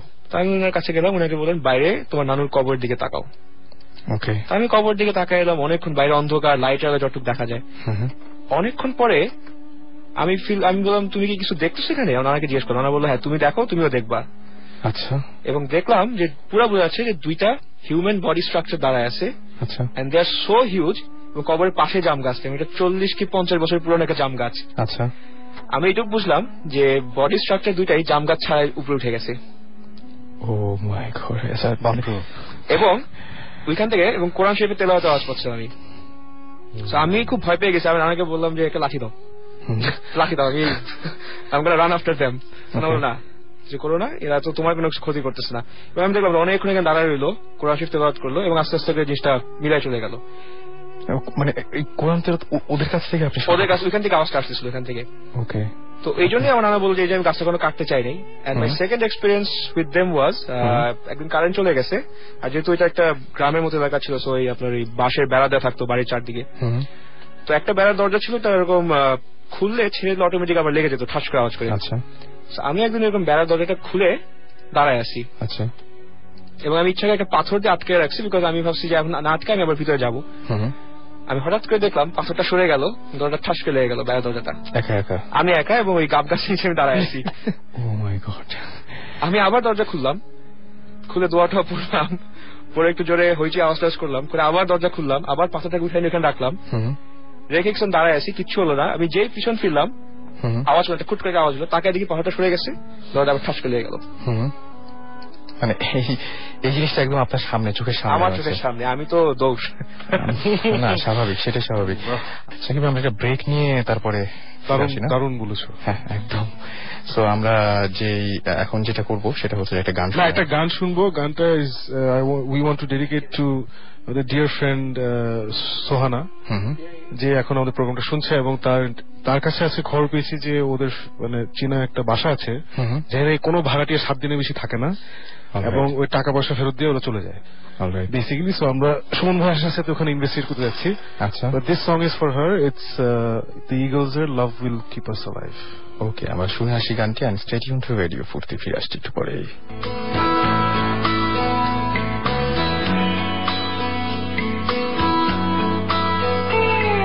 বলে ফেলছি গল্প, কিন্তু ব্যাপারটা ওরকম না, একটু শুনবো। না, আসলে গল্পই হয়তো মানে অনেকের এক্সপিরিয়েন্স হয়, এগুলির ব্যাখ্যা পাওয়া যায় না। মানে গল্প বললেও কোনো মানে ভুল নাই, সেটাই। আচ্ছা, যেটা আমি এখন যেটা মানে এটা নিয়ে আমি আর আমার বস অফিসে আমরা অনেক খোঁজাখুঁজি করছিলাম, পরে পাই নাই। ঘটনাটা একজন বাসের হেল্পারের কাছ থেকে শোনা। এটা রাজশাহী থেকে, তারা মানে খালি ট্রিপ, রাত্রেবেলা খালি ট্রিপ যে বাসটা নিয়ে আসে, যে ড্রাইভার আর হেল্পার দুজন ছিল, আসার পথে হঠাৎ একটা মানে ফাঁকা জায়গার মতো কিছু লোক, 4-5 জন হবে এরকম কিছু লোক, একটা ডেড বডি নিয়ে বাসটা থামায়, যে এখানে কোনোভাবে এটাকে মানে ইয়ে করা যাচ্ছে না, আমাদের সামনে একটা জায়গা যেতে হবে, একটা জায়গার নাম বলে যে এখানে যেতে হবে, একটা ইয়ে চায় আর কি, হ্যাঁ একটা লিফট চায়। তখন বাস ওরা কি কথা, মানে কি মানে মানুষ মারা গেছে, এটার উপর তো কিছু নাই, 2জন ডেড বডির সাথে 2জন লোক উঠে খালি বাস, একদম পেছনে সিটে বসে ওরা বসে, বাস চলছে। মানে হঠাৎ হেল্পারটা মানে কিছু একটা পেছনের দিকে তাকিয়ে কিছু একটা মানে সে দেখে, সে নাকি তখন কিছুক্ষণের জন্য হতভম্ব হয়ে যায় একদম। তারপরে সে তার গামছাটা দিয়ে বা বাসের ইয়েটা মিররটাকে ঢেকে দেয়, যাতে ড্রাইভার পেছনে না দেখে। আচ্ছা। সে মানে এরকম অবস্থায় অনেকক্ষণ চলছে আর কি। এবং সে যেটা দেখছে সেটা হচ্ছে যে পেছনে সে তাকানোর পরে প্রথমে দেখছে যে পেছনে 2 লোক ওই কাপড়টা খুলে ডেড বডিটা খাচ্ছে। ওকে, মানে যারা সঙ্গে ছিল। হ্যাঁ, এবং ওর সাথে মানে চোখাচোখি হওয়ার পরে ওরা ইশারা করছে যে তুমি চুপ থাকো। এবং তারপরে মানে তারা ঠিক গন্তব্য যেখানে বলছিল সে পর্যন্ত যায়নি, তার মাঝখানে বলছে যে আমাদের এখানে নামা দাও। নামার সময় শুধু আস্তে করে হেল্পারকে বলে গেছে যে যা দেখছো দেখছো, মানে কিছু বলে না। মানে কি ভয়ঙ্কর একটা ব্যাপার। আচ্ছা, আমরা মানে আসলে কিছু বলার নাই এখানে, মানে কিছুই বলার নেই। যারা এক্সপিরিয়েন্স করেছেন তারা সেই ঘটনাটা সবচাইতে সেই মুহূর্তে তাদের কি অবস্থা হয়েছিল, তাই না সাকিব ভাই? মানে খুবই অদ্ভুত লাগছে ব্যাপারটা আমার কাছে। এবং মানে কি বলবো যে কে আসলে তারা, এবং তারা কেন উঠলো, এটা নিয়ে লাশটা কোথায় পেলো, সবকিছু মিলে খুব অদ্ভুত একটা ব্যাপার। আর এটা যেটা তুমি একটু আগে বলেছিলে যে সবকিছু না জানলেই বেটার, সবকিছু না জানলেই বেটার, না জানলে এটাই মজা। আমরা আবারও আরেকটা গল্পে যাই। মানে আমাদের আরেকজন গেস্ট রয়েছেন, আমরা তার কাছে একবার শুনেছি কিছু গল্প, আবারও শুনবো। আচ্ছা, আমি আমার নিজে একটা স্টোরি বলবো, আমার একটা ফ্রেন্ড একটা স্টোরি বলবো। আমার ফ্রেন্ড এটা দিয়ে শুরু করি। আমার ফ্রেন্ড ও বনানী থাকে, বনানী কবরস্থানের পাশে ওর বাসা, খুব কাছে, এবং ওর বাসা থেকে ছাদ থেকে কবরস্থান খুব ক্লিয়ারলি দেখা যায়। ওকে। তো আমরা প্রায় ওর বাসায় যেতাম আগে, মাঝে মাঝে গিয়ে বারবিকিউ করতাম, ছাদে গল্প করতাম। তো একদিন হঠাৎ করে আমরা বলছি যে দোস্ত তোর বাসার ছাদে আমরা সামনের সপ্তাহে আসবো। ওকে। তো ও বলছে না আসিস না, আমি ছাদে কম যাই। আচ্ছা। তার মানে ছাদে কম যাস মানে আমরা তো মাসখানেক আগে তোর বাসার ছাদে সারা রাত বারবিকিউ করছি, হইচই করছি, আড্ডা মারছি, এখন কি হলো? বলো না ছাদে হবে না, আমার বাসায় এসে কর। ঠিক আছে, বাসায় আসবো। তো আমাদের প্ল্যান ছিল যে আমরা বাসায় যাবো, ওরে ফুসলা ফাসলা ছাদে গিয়ে চলে যাবো আমরা। আচ্ছা। তো বাসায় গেলাম, কিন্তু সে ছাদে যাবে না। যেসব কি ব্যাপার, তুই ছাদে যাচ্ছিস না কেন? বলছে দোস্ত আমি কিছুদিন আগে ছাদে গেছি, এরকম ছাদে সিগারেট খাইতেছিলাম, তো কারেন্ট টারেন্ট ছিল না, তো বেশ বড় অ্যাপার্টমেন্টের ছাদ। তো হঠাৎ করে ছাদে সিগারেট খেতে এক কোণা থেকে আরেক কোণে হেঁটে গেলাম, এবং ছাদে কেউই নাই, আমি একা। তো হঠাৎ করে দেখলাম কোথ থেকে ছাদে একটা অন্য কর্নার থেকে একটা 8-10 বছরের একটা ছেলে হেঁটে চলে আসলো আমার সামনে। আমার দিকে তাকাইলো, কোনো কথা বললো না, হেঁটে সে আবার ছাদের আরেকটা কর্নার দিকে চলে গেল।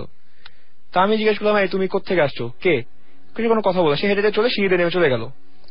আমি ভাবছি বলে ঠিক আছে, হয়তো লজ্জা পাইছে ছোট ছেলে।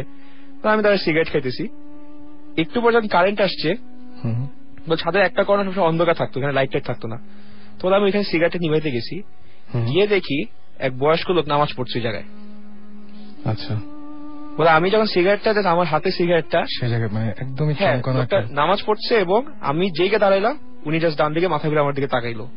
আচ্ছা। তাকায় জাস্ট নাই কিছু। এবং বাসার সামনে আপনি বলছিলেন যে এটা ওর বাসার সামনে একদম ওর বাসার থেকে মানে ছাদ থেকে দাঁড়ায় পুরো বনানী কবরস্থান দেখা যায়। পরে মানে এর পরেও কিরকম ঘটনা? এরপরে সে ছাদে যায় না। স্বাভাবিক, খুবই স্বাভাবিক যে ছাদে যাওয়ার কোনো কারণই নাই। এবং যারা SMS করতে চান তাদেরকে আমি SMS করার নিয়মটা বলে দিই। সেলফোনের মেসেজ অপশনে গিয়ে টাইপ করুন SHOUT শাউট, স্পেস আপনার নাম, স্পেস আপনার মেসেজ, পাঠিয়ে দিন 9840 নাম্বারে। দেখতেই পাচ্ছেন যে আপনাদের SMS গুলো আমরা পড়ছি, এবং সময় হলে আমরা কল দিয়ে আপনার কাছ থেকে আপনার গল্পগুলো জেনে নেব। এবং গল্পের হিন্ট আসলে SMS এর মধ্যে দিলে খুব ভালো হয়, আমরা তাহলে বুঝতে পারবো যে কোন ধরনের গল্প আপনি বলতে চাচ্ছেন, দেন আমরা আপনাকে কল করব। ওকে। হ্যাঁ, আমাদেরকে আমরা আরেকটা গল্পের অপেক্ষা করছে আমাদের জন্য মনে হয়, রাইট? আমি নাজিয়ার এসএমের সাথে মিল রেখে বলবো যে ডুপ্লিকেসি ব্যাপারটা, এটা আমি একবার এক্সপেরিয়েন্স করছি। ওকে। তো আমি যে বাসার কথা বলছিলাম ধানমন্ডি 32 নম্বরে, তো দ্যাট হাউস বেসিক্যালি এটা দোতলা একটা বাসা ছিল, উপরতলায় বাড়িওয়ালা থাকতো, নিচতলা আমরা থাকতাম। তো পুরানো দিনের একটা বাসা, এটা বিশাল সাইজের 12 কাঠার উপরে 4-5টা রুমের একটা বাসা, বাগান টাগান দিয়ে। তো একদিন যেটা হলো যে মানে আমরা জানতাম যে এই বাসায় আসলে অনেক কিছু হচ্ছে পুরানো বাসা দেখে, তো আমরা কোনো একটা পাত্তা দিতাম না। তো একদিন আমরা বাড়িওয়ালাদেরকে দাওয়াত দিই, এবং আমাদের বাসা রাত্রেবেলা নিচে দাওয়াতে আসে, ফুল ফ্যামিলি আসে। তো আমাদের বাসাটা ছিল নিচতলায়, মাঝখানে একটা বিশাল বড় হল রুম, এবং হল রুমের চারদিকে 5টা বেডরুম, একটা হোটেলের মতো করে। এবং লাস্টে যে রুমটা, ওইটা আসলে বেশি করে যাওয়া হতো না, এটা অন্ধকার, বাসার শেষের দিকে দেয়ালের সাথে ছিল, এটা বন্ধ থাকতো। তো খাওয়া দাওয়ার পরে আমার মা বললেন যে বাড়িওয়ালার ছেলেকে, ছোট ছেলেকে তুমি মিষ্টি দিয়ে আসো। আমি ওনাকে খুঁজে পাচ্ছি না, ডাকতেছি। তো হঠাৎ করে শুনলাম ওই রুম থেকে উনি আমাকে বলতেছে যে আমি এখানে। আমি একটু সারপ্রাইজ হলাম যে অন্ধকারের মধ্যে উনি কি করছেন এখানে। তো এই বাসায় বা কেন? হ্যাঁ, এই বাসায় বা কেন? আমি তো সিগারেট টিকেট খেতে তো গেছে, হয়তো চাচ্ছিলাম মুরব্বীদের সামনে সিগারেট খেতে। তা আমি রুমে ঢুকছি, ঢুকে দেখি উনি বসে আছে, এবং বাইরে থেকে যে লাইট পড়তেছে I could see his face properly. Okay. তা আমি ওনাকে বললাম যে আপনি এখানে বসে আছেন কেন? আপনাকে সবাই খুঁজতেছে ভিতরে, আম্মা মিষ্টি পাঠিয়েছে আপনার জন্য। আচ্ছা। তুমি আমাদের তাকাইলো বললো যে তুই টেবিলে রেখে দাও। আপনার সামনে টেবিলে রেখে আমি রুম থেকে বের হয়ে গেছি। বের হয়ে যাওয়ার সময় বললাম যে আপনি এদিকে চলে আসেন তাড়াতাড়ি। তো বলে আমি হল রুমে গেছি, এন্ড হল রুমে গিয়ে I was shocked because I saw him আমার বাবার সাথে দাঁড়ায়, উনি সামনাসামনি কথা বলতেছে। আপনি ওই রুমে আবার তাকে দেখে এসেছেন? তার সামনে মিষ্টি রেখে আসছি আমি, এবং আমি তাকে বললাম যে আপনি এত তাড়াতাড়ি কিভাবে এখানে আসলেন? উনি বললো তুমি কি বলতেছো? আপনি ওই রুমে মাত্র কথা বলে আসলাম, মিষ্টি দিয়ে আসলাম, আপনি এখানে চলে আসলেন আবার কিভাবে? আমি দেখেন তো আব্বার সাথে কথা বলতেছি। তার মধ্যে কিছু বললাম না, আমি রুমে আবার ব্যাক করলাম, লাইট জ্বালাইলাম, লাইট জ্বালা দেখলাম রুমে কেউ নাই, চেয়ারটা ব্যাকা করা, মানে কেউ বসেছে উঠে চলে গেছে, এবং মিষ্টি বাড়িটা খালি। তো আমার মনে হয় যে ডুপ্লিকেসি ডু অকার। আচ্ছা, টাইম আছে, আমি আরেকটা ছোট্ট, সেটা হচ্ছে আমার এক ফ্রেন্ড বিপু, এটা বেশ মানে কি ভয়ের এবং কমেডির, মানে সে এটা হচ্ছে FOF কাহিনী, ফ্রেন্ড অফ ফ্রেন্ড। মানে সে গেছে একদম, তার ফ্রেন্ড বলছেন যে তার নানির সাথে দেখা করতে নিয়ে যাবে। তার কারণ কি, তার নানি জিন। আমি এই এতদিন শুনছি নানি জিনে আসর থাকে, এই থাকে, নানি জিন মানে কি? তারপরে সে গেছে এবং আমার মানে কি নিউটনের খুব ক্লোজ ফ্রেন্ড, তুমি চিনবা, মানে ভালো গিটারিস্ট। তো গেছে, গেলে দেখতেছে যে উঠানে ওইখানে একটা কুড়ে ঘরের মতো আলাদা বানানো, সেখানে তার নানি মাঝে মধ্যে বসে, সেই নানি জিন নানি আর কি।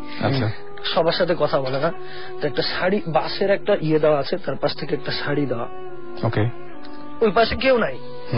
তারপরে ওরা ঘরে কিছুক্ষণ বললো যে এখানে বয়, ওরা এবং বসলো, বসার পরে ওরা টের পাচ্ছে কি শাড়ির ওই পাশে একটা এক্সিস্টেন্স। তারপরে এখন বলতেছে, ওর ফ্রেন্ড বলতেছে তুই হাত দিবি? হাত, ওই আমি স্বপ্নে যেরকম দেখি, ওই সাকিব বাসের পেন্টিং আমি যেরকম দেখছি, গায়ের লোমস একটু জিনিস থাকে, ওর এক্সপিরিয়েন্স সেম। ও ওই শাড়ির উপর থেকে হাত দিলে বলছে যে একটু লোমস, জিনিসটা খুব লোমস। এবং তারপরে তার এক্সপিরিয়েন্স খুব ভয়ের, এবং ওই ফ্রেন্ড তাকে যেটা জানাইছে এখানে জিনিসটা একটু হালকা কমেডি, মানে ভয়ের এবং কমেডি। ওই মহিলার ছেলে আছে, সে জার্মানিতে ডাক্তার। এবং আমার ওই ফ্রেন্ডটা যে ও এমন চামবাজ, ও বলছে কি ওরা না একটা ডাক্তার, মনে পড়ছে ওরা একটা ওষুধ আনার কথা, সেটা মানে কি এখানে পাওয়া যায় না, ওরা জার্মানির ওষুধ। বলছে কি আমার একটু আয়না দিতে করবি, এবং সেই ওষুধ পর দিন চলে আসছে ওর ফ্রেন্ড। এটা কি সত্যি? মানে এটা জার্মানি থেকে সেই ওষুধটা চলে এসেছে বাংলাদেশে পরের দিন? হ্যাঁ, তার মানে কি জার্মানিতে একজন জিন ডক্টর আছে, মানে কি বুঝতে পারছি, মানে মা যদি জিন হয় তাহলে ছেলে এরকম। আমার কাছে মানে ব্যাপারটা তো প্রমাণিত, মানে ব্যাপারটা প্রমাণিত এই জন্য বলতেছি যে ও এক্সিস্টেন্স টের পাইছে হাত দিয়া। না, তার চেয়ে বড় কথা যে ওষুধটা একদিনের মধ্যে জার্মানিতে এখানে চলে আসলো। তার মানে আমাদের এখানে তার মানে একজনের নানি যিনি জিন আছেন, এবং জার্মানিতে একজন ডাক্তার আছেন যিনি জিন। আমি জানি না যে জিন হলে আবার কি ওর মানুষ হলে, মানে দুইটা, মানে সাইন্টিফিক্যালি দুইটা স্পেসিসে মানে কি এটা ইয়া হইতে পারে না, মানে সেটাই। মানে আমি ওই জন্যই মানে অনেক কিছুরই ব্যাখ্যা আসলে নাই। যাই হোক, আমরা মনে হয় শেষের দিকে চলে আসছি প্রায়। তো আমরা সাকিব ভাইয়ের গল্প দিয়ে আজকে আসলে শেষ করতে চাই। সাকিব ভাই কি বলেন? হ্যাঁ বলি। হ্যাঁ, ওকে। গল্পটা হচ্ছে একটা ভৌতিক কেস বেসিক্যালি, যেটা আমরা ইনভেস্টিগেট করবো ইন দ্য নিয়ার ফিউচার। ওকে। আমরা যে ঘটনাটা শুনেছি সেটা হচ্ছে যে অনেক আগের ঘটনা। এরকম অনেক স্টোরি আমরা হয়তো অনেকেই শুনে থাকি, অনেক হয়তো শুনিনি। আচ্ছা, স্পেসিফিক কিছু কারণে আমরা এখানে যাব। একটা লোক, সে বাড়ি ফিরছিল ঢাকা থেকে, তো অনেকদিন আগের কথা। তো তখন তার, এটা হচ্ছে ওই সিলেট হবিগঞ্জ ওই এলাকার আর কি। তো হবিগঞ্জ সম্বন্ধে যারা বেশি জানে না, সেটা হচ্ছে যে হবিগঞ্জ এই বর্ষার সিজনে অনেক ডুবে যায়।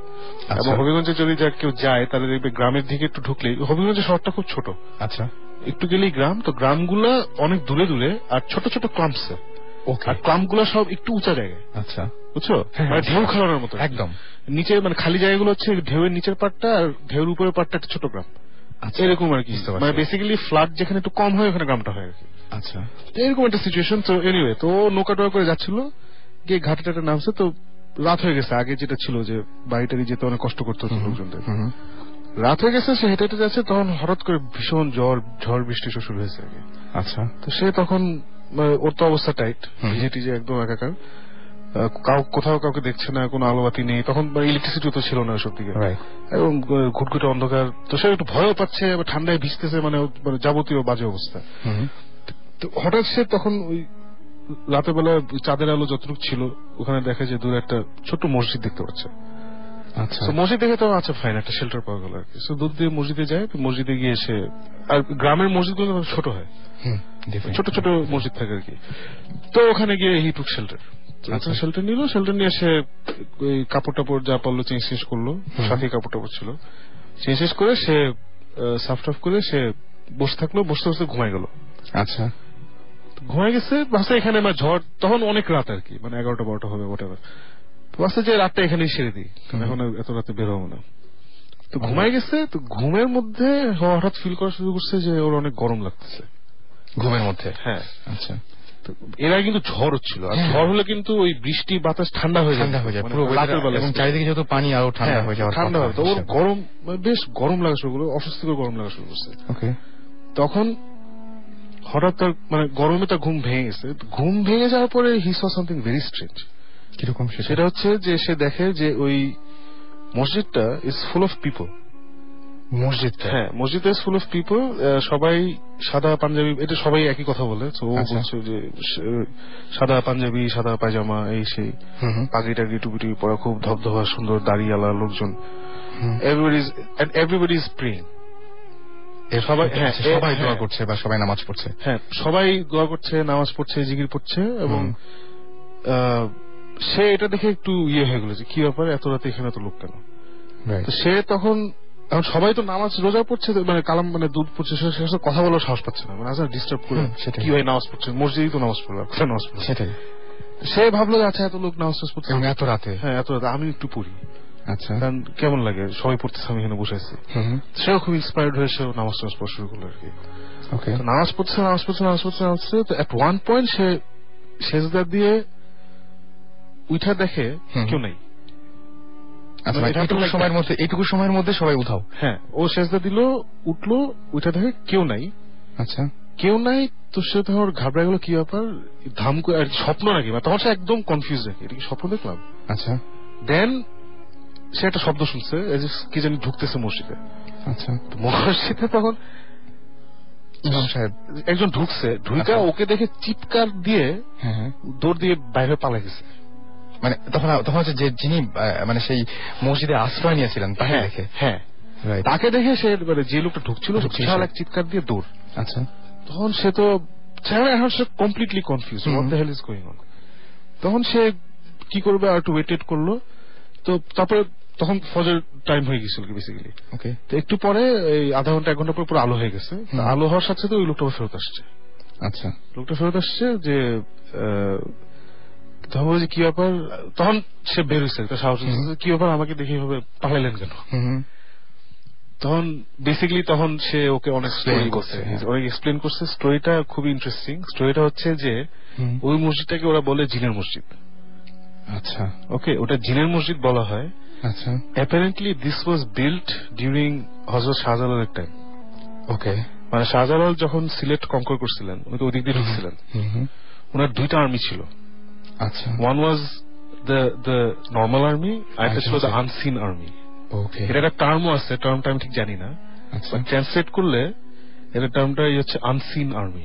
Unseen army, okay. ওই আনসিন আর্মি একটা রিকোয়েস্ট ছিল টু হযরত শাহজালাল যে we need a place to pray. And সেই মানুষ সেই অ্যাপারেন্টলি এগুলো সত্যি মিথ্যা আমি জানি না, ঠিক আছে, সেটা ঠিক আছে। তখন হযরত শাহজালাল অ্যাপারেন্টলি ওই মসজিদ বানিয়ে দিয়েছিল যেখানে দিনের বেলা পিপল ক্যান প্রে, রাতে ওখানে কেউ যায় না। ঠিক আছে, রাতে ওই জিনরা নিয়ে গিয়ে নাকি ওখানে তারা তখন প্রে করে। হ্যাঁ, তারা প্রে করে। এবং ওই ভদ্রলোক ওখানে রাতে ছিল, জিনরা ওখানে গিয়ে হি স জিন যারা প্রে করতেছিল। ওকে, এন্ড জিনরা চলে গেছিল, বিকজ শুভে সাদিকের সময় হয়ে গেছিল দেখে জিনরা চলে গেছে। আর ওই মজ্জেম যে আসছিল সে এসে ভাবছে ওই একটা জিন, মানে একজন থেকে গেছে। হ্যাঁ, because he didn't expect to see anyone there. Right, so this is one story আর কি। আমরা ওখানে যাব বিকজ এই মসজিদের আরো অনেক স্টোরি আছে যেগুলো আজকে আমি শেয়ার করবো না, আমরা সেগুলো জানতে পারবো। বাট এই মসজিদটা অনেক ইন্টারেস্টিং স্টোরি আছে, বাট আজকে একটা বললাম আর কি। না, আমার কাছে অনেক ইন্টারেস্টিং, এবং আপনাদের খুব দ্রুত আমার মনে হয় সেখানে যাওয়া উচিত। না, অ্যাবসলিউটলি গিয়ে দেখা উচিত যে কি অবস্থা। আর কোনো গল্প কি আজকে আছে? আমরা মানে এখনো কিছুক্ষণ মনে হয় বলতে পারবো যদি চাই, মানে যদি সেরকম কোনো কিছু থেকে থাকে। I am finished. কি বলবো বলো? শুনছেন সবসময় রেডিও ফুর্তি, চলছে ভূত এফএম হন্টেড বাই এয়ারটেল, সাথে আছে রাসেল। এবং একটার পর একটা ঘটনা আমরা শুনছিলাম, যেটা সেকেন্ড এপিসোডে যে ঘটনাগুলো ঘটেছিল বা যে ঘটনাগুলো বলা হয়েছিল, তো আজকে আপনারা শুনলেন সেটা। আশা করছি আপনাদের সবার ভালো লেগেছে। আগামী এপিসোডে আবারও নতুন নতুন ঘটনা নিয়ে আপনাদের কাছে ফিরে আসব, এবং আপনাদের কাছ থেকে সেই জন্য চাইবো যে আপনারা অনেক অনেক ইমেল পাঠান আমাদেরকে, অনেক অনেক ঘটনা পাঠান আমাদেরকে। কি ঘটেছে ঈদের মাঝখানে যখন গ্রামের বাড়ি গিয়েছিলেন, কি শুনে আসছেন আপনি, সেগুলো জানিয়ে আমাদের ইমেল করুন। ইমেল অ্যাড্রেসটি আরো একবার জানিয়ে দিচ্ছি, bhootfm@radiofurti.fm। আপনার ফুল অ্যাড্রেস এবং ফোন নাম্বার সহ আপনার ঘটনা লিখে পাঠান। জানিয়ে দিন আপনার ইমেলের মধ্যে যে আপনি কি চান, আপনার ঘটনাটিকে আপনি এসে উপস্থাপন করতে চান, অর্থাৎ প্রেজেন্ট করতে চান, নাকি আপনি চান যে আমরা আপনার ঘটনাটি পড়ে শোনাই, নাকি আপনি চান যে ভূত এফএম টিম চলে যাক আপনার কাছে, সেটা জানিয়ে আমাকে ইমেল করুন দ্রুত। আর আজকের মতো এখানেই বিদায় নিচ্ছি।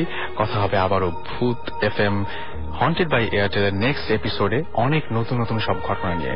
আজকের মতো এখানেই tata. This track was downloaded from FusionBD.com.